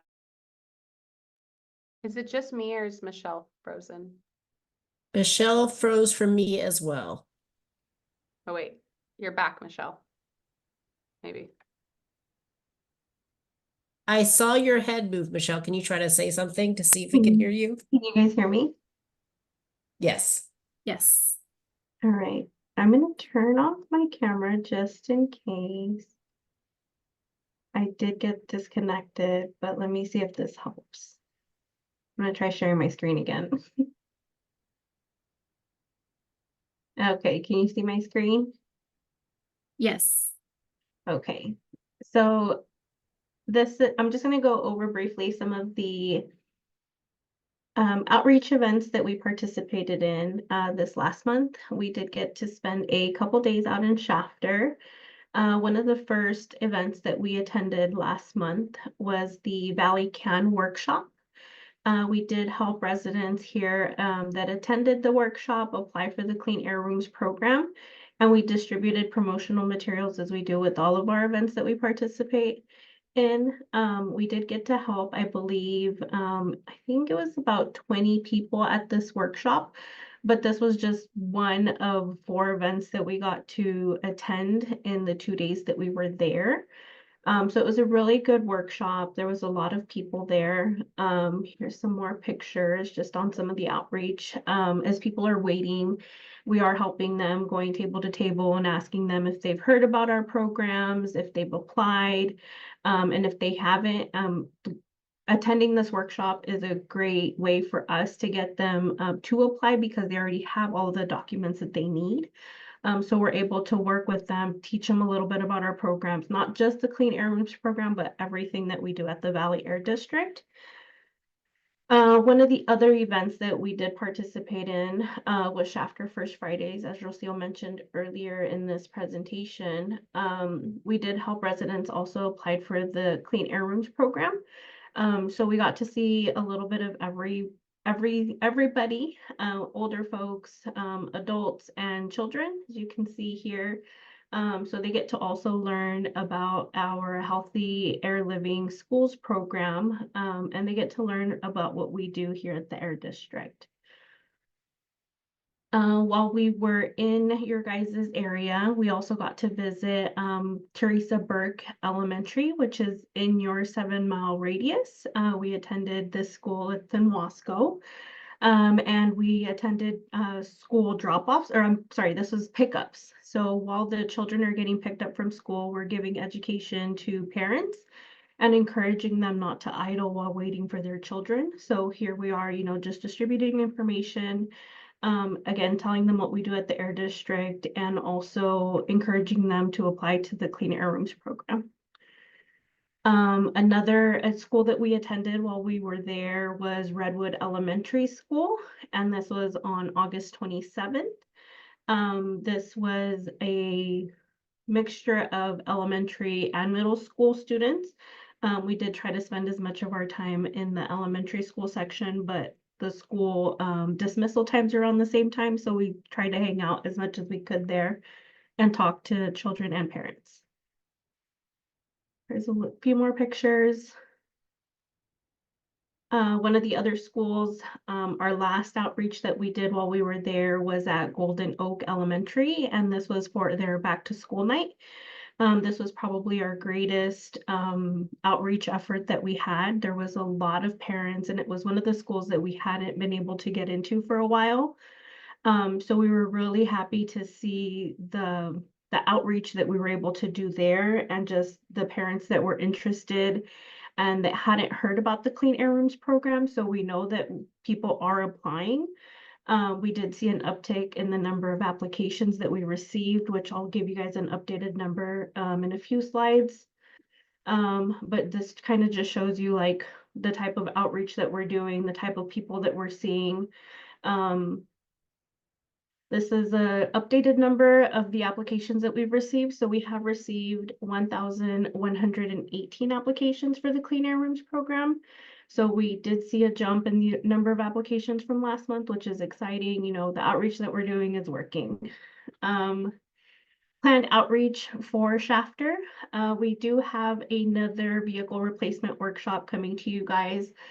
So we plan to partner with Valley Can and attend if possible. Hopefully we get to see new folks that haven't applied to Clean Air Rooms program or know about our other programs. So we'll see you guys there.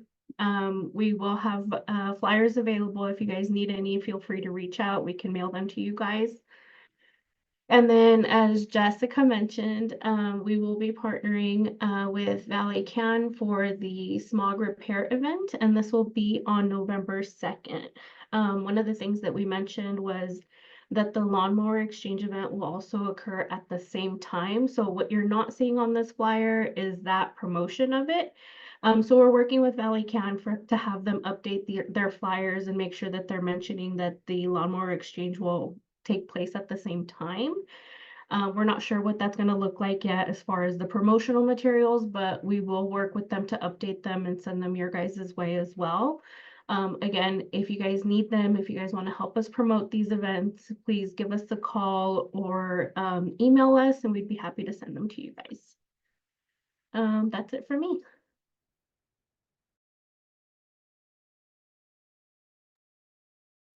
Awesome. This is Vanessa. Thank you so much, Michelle, for that presentation. It's great to see so many outreach events happening in Shafter and seeing so many folks take advantage of the info and resources being provided as well. I'm wondering if anyone has any questions or comments that they'd like to share about anything that Michelle shared just now.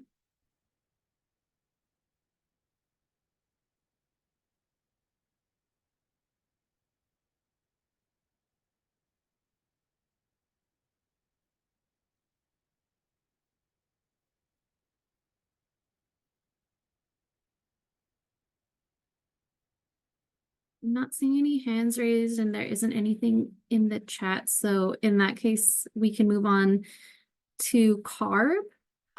Carb, do you have any updates to share with us today? Yes, I do, and I will try to be as concise as possible. This is a pretty exciting update. I will share my screen for this. Okay. Can everyone see both the English and the Spanish? Is that yes? Yes. Okay, so CARB is launching the new statewide mobile monitoring initiative. This is a really big program. It's $27 million. It is something that OCAP, the Office of Community Air Protection, has outlined before in the blueprint quite a few years ago now, and we're finally now launching it. This is going to be a statewide initiative where we are targeting a lot of communities from the climate investment priority populations. And so this will be a lot of the consistently nominated communities, communities that were sponsored but did not get AB 617 implementation funding like Shafter did. And so these communities, for instance, nearby include North Bakersfield, Tulare, Lost Hills, Wasco as well, that was just mentioned. There's 64 in total. And this is being contracted through ECLIMO. And so this will be a lot of mobile monitoring. So not only are we going to monitor pollutants such as PM 2.5, NOx, all things that we're trying to reduce here in this SERP, but we're also looking at a bunch of other things such as black carbon, methane, formaldehyde, and all sorts of stuff. And so this is a really great opportunity to learn a lot about the air we breathe. There's a lot of unknowns, and so this is going to be an initiative to tackle a lot of the questions that we have. And so what I really want to get at here is that very soon there will be a kickoff event on September 17th. And it's going to be from 5:30 to 7:30. And I really, really encourage everyone to attend or to share about it. This is going to be a very large and very fast project. It's going to all really happen within the next 2 to 3 years. And so one thing that I want to mention that wasn't on any of these flyers, which, by the way, we will email and get it to everyone. The Air District, if they do not have it, they will have it by the end of the day. And one thing I wanted to mention is that we will be forming a project expert group as well as a co-leads group for this SMMI project. Now, the project expert group will actually kind of operate like a CSC in terms of directing and helping direct monitoring. And half of that will be planned to be community members. And so if you or anyone in San Joaquin Valley that has experience in operating on a project at like a state, federal, or even local level, this will be also funded as well. Co-leads are going to be a little bit more involved rather than like quarterly meetings. And these will really be the people also with a stipend, directing community, air pollution concerns. And during this meeting, we'll have a call out for that, but I just wanted to mention it here. And so, yeah, I think I don't want to take too much more time, but yeah, the SMMI project, if you guys have any questions or need any clarification about it, because it is a really big project, just please let me know. Yes, Jessica? Sorry, maybe you were already getting there. Can you also talk about the other big announcement that's happened since the last meeting, which is the community air grants themselves and the request for applications? Oh, in terms of, oh my gosh, I do not have that up right now, but you're totally right. I've been very busy with SMMI right now, but Cycle 5 is accepting grants. I think the deadline is in November. Is that correct, Jessica? I'm sorry, I don't. No worries, no worries. Yeah, so November 1st at midnight looks like it's CARB's deadline for the Cycle 5. And Mike, can I put you on the spot to really briefly, I think a lot of folks know, but maybe not everyone, like what is a community air grant and who can apply? Yeah, so a community air grant is a really, really great opportunity for a community-based organization, a group of organizations even. They commonly work together with the counties or even the air districts and CARB to work on some sort of air pollution project. It can be a community emissions reduction in terms of like an actual plan. It can also be to help provide monitoring efforts. These grants are anywhere between like 100 and 500,000. So it's not a lot of money, but this year, cycle 5, we have the most amount of funding, 50% more, I think, than the last cycle. And so it is competitive, but there is a ton of funding for a lot of people. I'm a community air grants liaison myself, and so I'll be able to help anyone if anyone has questions here, and email as well. But yeah, it's the workshops have passed so far. There were 2 informational workshops, and I mentioned that in a previous CSC meeting. So please let us know if you have any questions. November 1st is the deadline for that.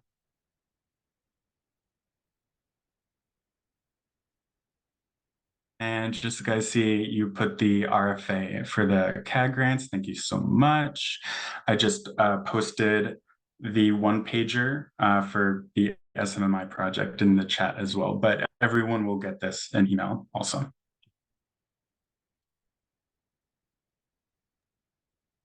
Great. That'll be, any other questions? This is Vanessa. Thanks so much, Mike. Yes, does anyone have any questions that they'd like to share about any of the information they just received? Oh, Bianca, I see you posted a comment saying location. Were you asking about the location of the kickoff? Location. Assuming it is a completely virtual event. I think we intended to have it like a hybrid, but it is virtual, and there will be Spanish interpretation available as well. And so if you do click on the QR code that you guys will have available to you, that will give you a registered link.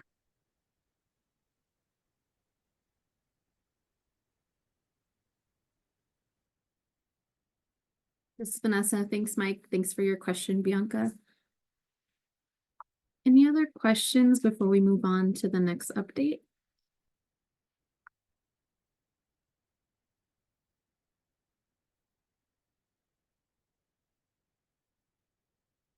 All right, in that case, we can move on to DPR.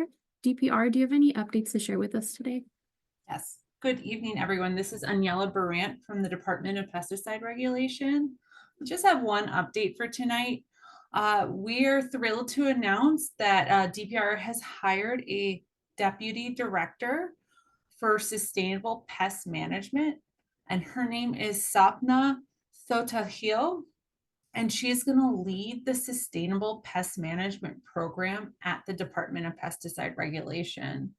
And so she has over 20 years of experience as a leader in sustainable food and farming, climate and health and equity program management, and also policy and research. So we're really excited to have her on, and she's going to do a lot of work on sustainable pest management, or SPM. So happy to have her. And I have a press release that announces her, and I will drop that in the chat in both English and Spanish. Thank you, everyone.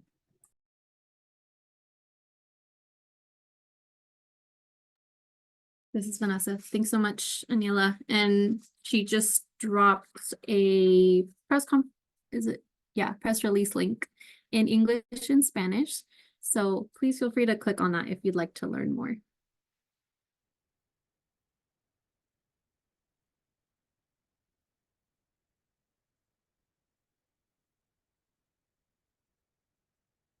And Gustavo, I see your comments. She has her first project here in Kern to work with Ag Commissioner and us.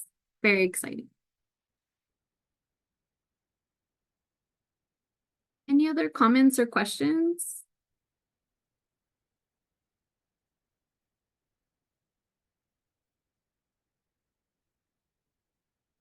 Are there any other agencies today who have updates to share during standing updates?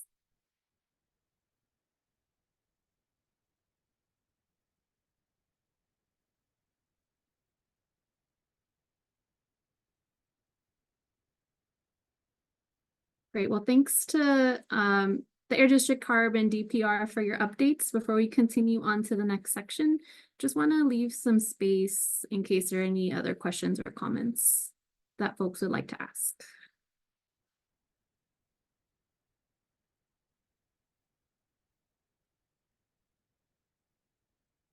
Alrighty, in that case, we are going to move on to our wrap up next steps item. I'm going to go ahead and share my screen. One moment, please.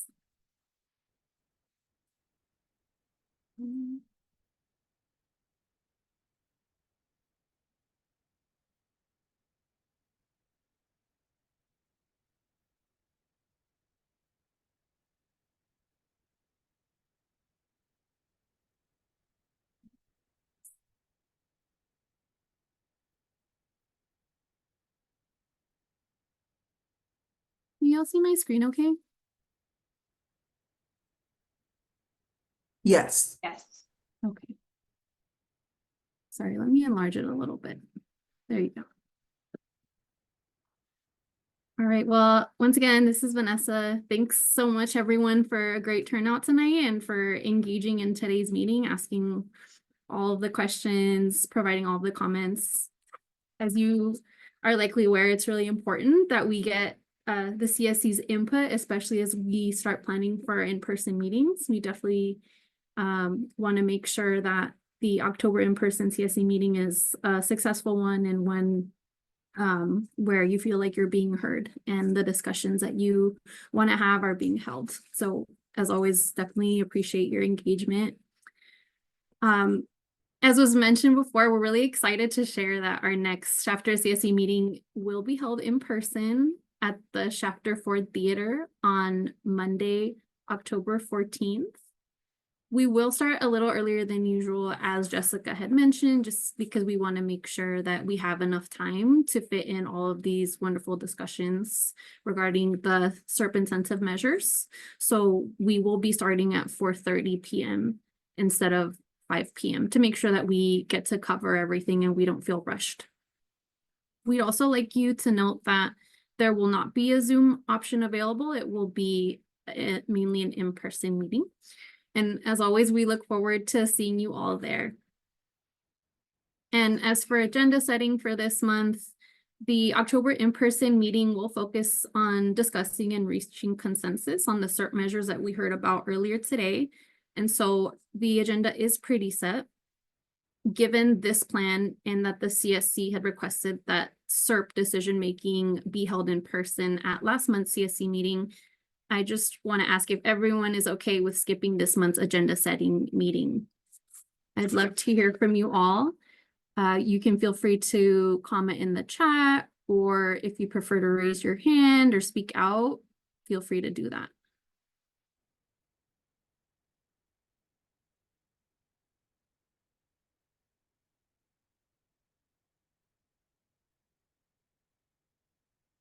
Is there anyone who thinks that we should have an agenda setting meeting next week?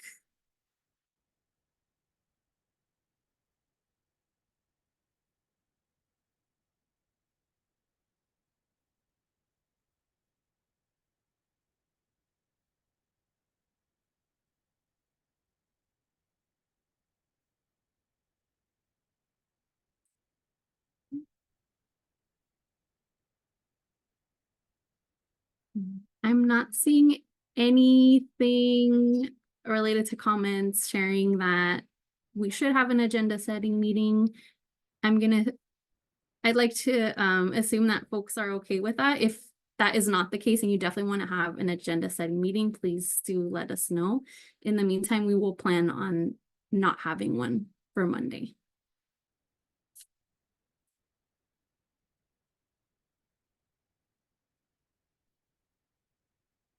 At this time, I'm going to share my screen so you all can see the action items that we have included during today's meeting.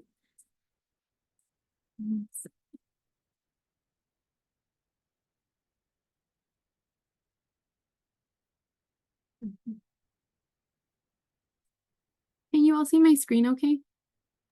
Yes. Okay, thank you. Sorry about all of the tabs. Let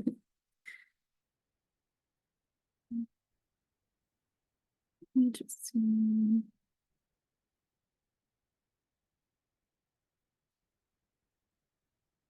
Okay.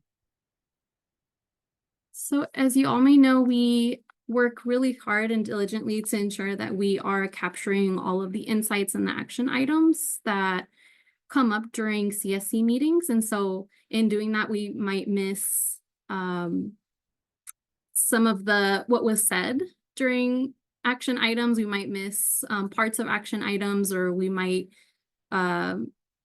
altogether forget action items. And so as I'm reading through the action items, we definitely encourage you to let us know if we misrepresented something that we wrote down, if we missed something, or if something just doesn't make sense.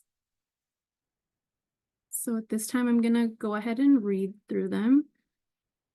The first one is the Air District will work with the wonderful company and the CSC on reaching out to community regarding celebrating oleander planting and protecting oleanders from theft. The second action item is the Air District will work with the CSC and the Ag Commissioner to set up a meeting to discuss opportunities for utilizing $125,000 in pesticide notification funding. Number 3, the Air District will ensure outreach on EVs or electric vehicles has been completed and will provide an update at October's CSC meeting. Number 4, the Air District will aim to provide CSC with low dust nut harvester data before October's CSC meeting. And lastly, the Air District will work with Bianca to make sure folks have what they need to make a decision regarding low dust nut harvesters in the October meeting.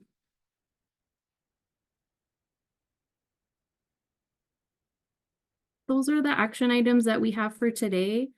Does anyone have any questions or comments or changes that they would like to make about any of them?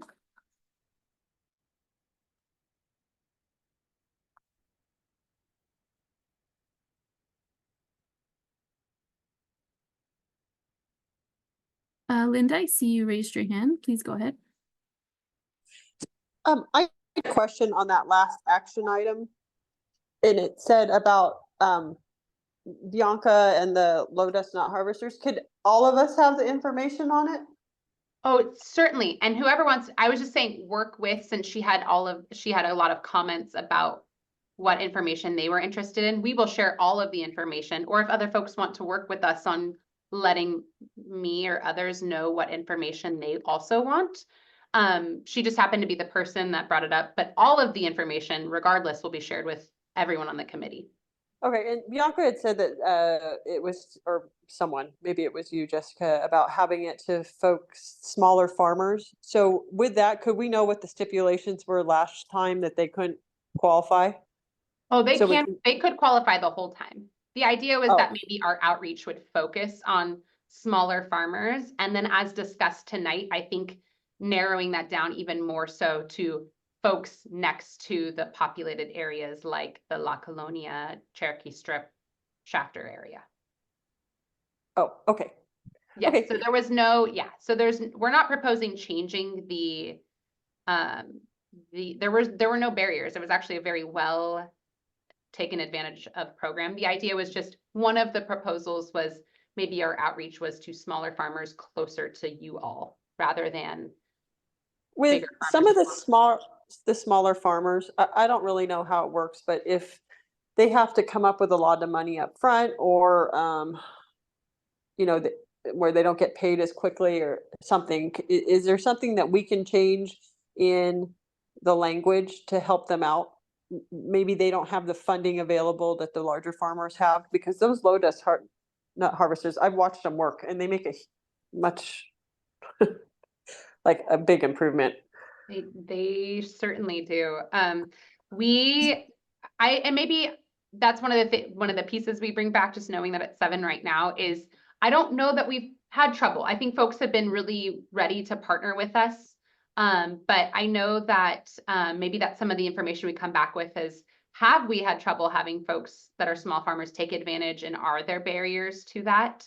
But I do know, and I know that our incentives supervisor that is in charge of that is on here, and I'm sure he's acknowledging. I do know we have folks that are interested in this, so I don't think that it's the amount of funding or the barriers. Again, this was a program that went very quickly. So we're just now at the point of how do we get more people to take advantage, but we need more funding. So, but that's a good point too, Linda, is maybe that's one of the things we bring is just information about small farmers. Is there a barrier? And we can answer that definitively. And I know in previous meetings, there's been discussion that maybe some of the nut harvesters got moved around, but to Michelle's point, I have heard that farmers help each other out. And so, you know, someone South Shafter might be helping someone in North. So I just want people to keep that in mind, that, you know, they are going to move around. And if it is a low dust nut harvester, we want that to happen. That's exactly right. And that's one of the things we want to get to you all is more than just information about where folks purchased, because that's the information we've already provided. But the additional piece is, where else do they harvest? And they might be harvesting their neighbors or other folks down the road. Okay, perfect. Thank you so much, Jessica. Thank you. This is Vanessa. Thank you, Linda, for your question, and thanks, Jess, for that response. Gustavo, I see you have your hand raised. Please go ahead. Yeah, very quick. In terms of sidewalks, did the district got any proposal applications from the city of Shafter and Kern County? If you have any information about that, I think that can help for the next meeting to figure out, you know, if both the city and the county have, or if they didn't, if they can do it before next meeting, so we can figure out, you know, if, you know, how much money they need to develop the project that they may propose. This is Jessica. That's a great idea. The basic answer is no, because we had no funding. We weren't soliciting any more projects.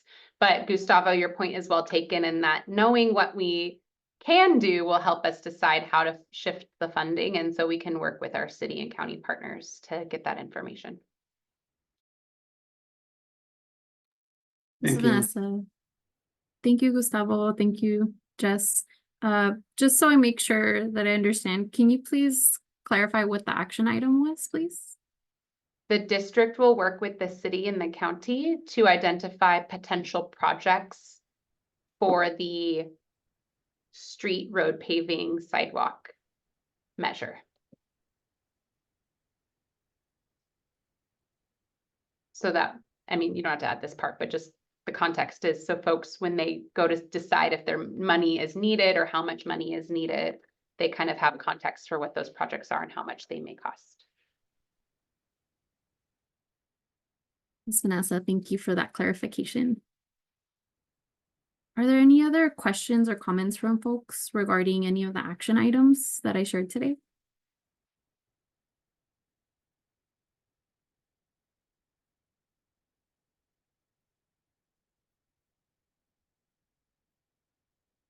Not seeing anything, so I'll stop sharing my screen, and I'll share my screen one more time for public comments.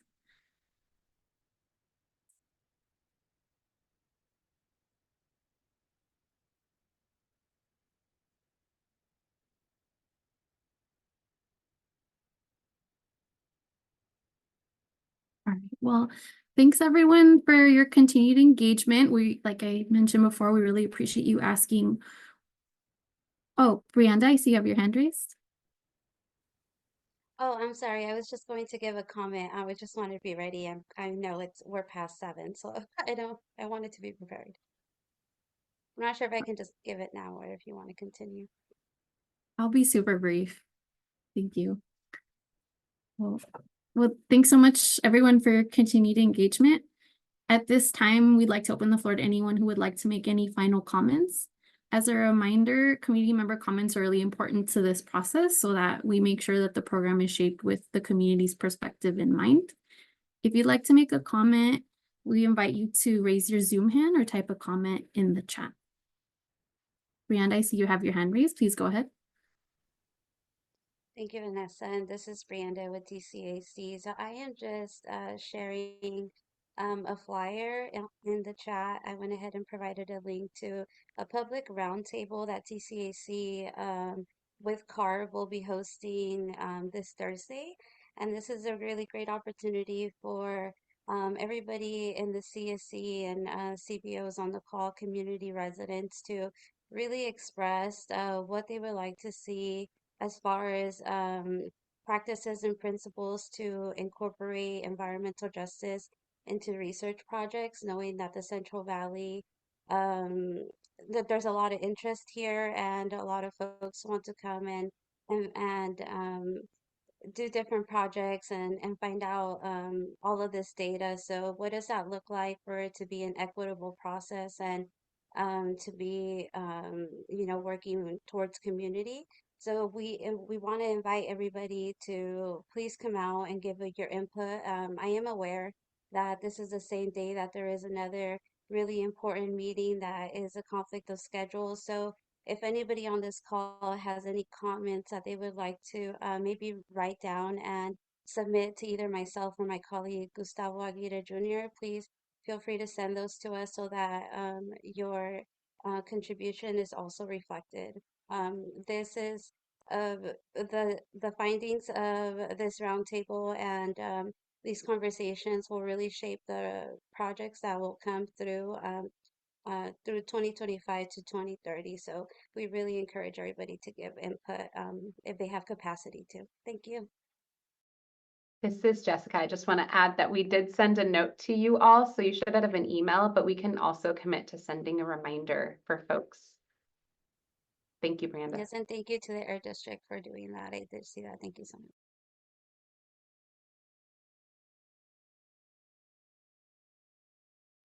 This is Vanessa. Thanks so much, Brianda, for sharing that info and for posting that flyer in the comments. Are there any other comments that folks would like to share at this time? And Brianda also posted her email for folks who would like to get in contact with her.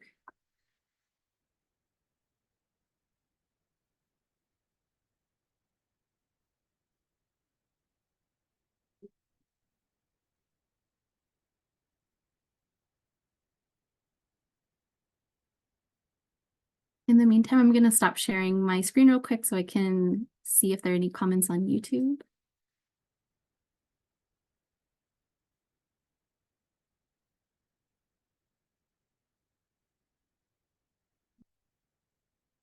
I don't see any comments on YouTube.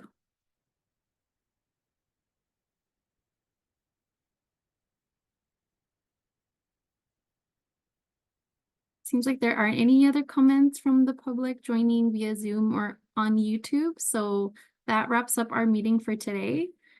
Once again, thank you all so much for being here and for staying 9 minutes past time. Really appreciate it. And with that, I'm going to pass the mic on to Jessica for final remarks before officially closing the meeting. Thank you all. We have so much information that we are going to bring together ahead of the meeting, but certainly at the meeting next week next month, based on all of your engagement today. So I just want to thank you for that engagement and thank you for all the different angles and opinions that were shared today. Today was a really, really important meeting, and I think we've moved a lot of things forward, and I look forward to seeing you in person in just about a month. Take care, everyone. Have a great night. Thank you, everyone.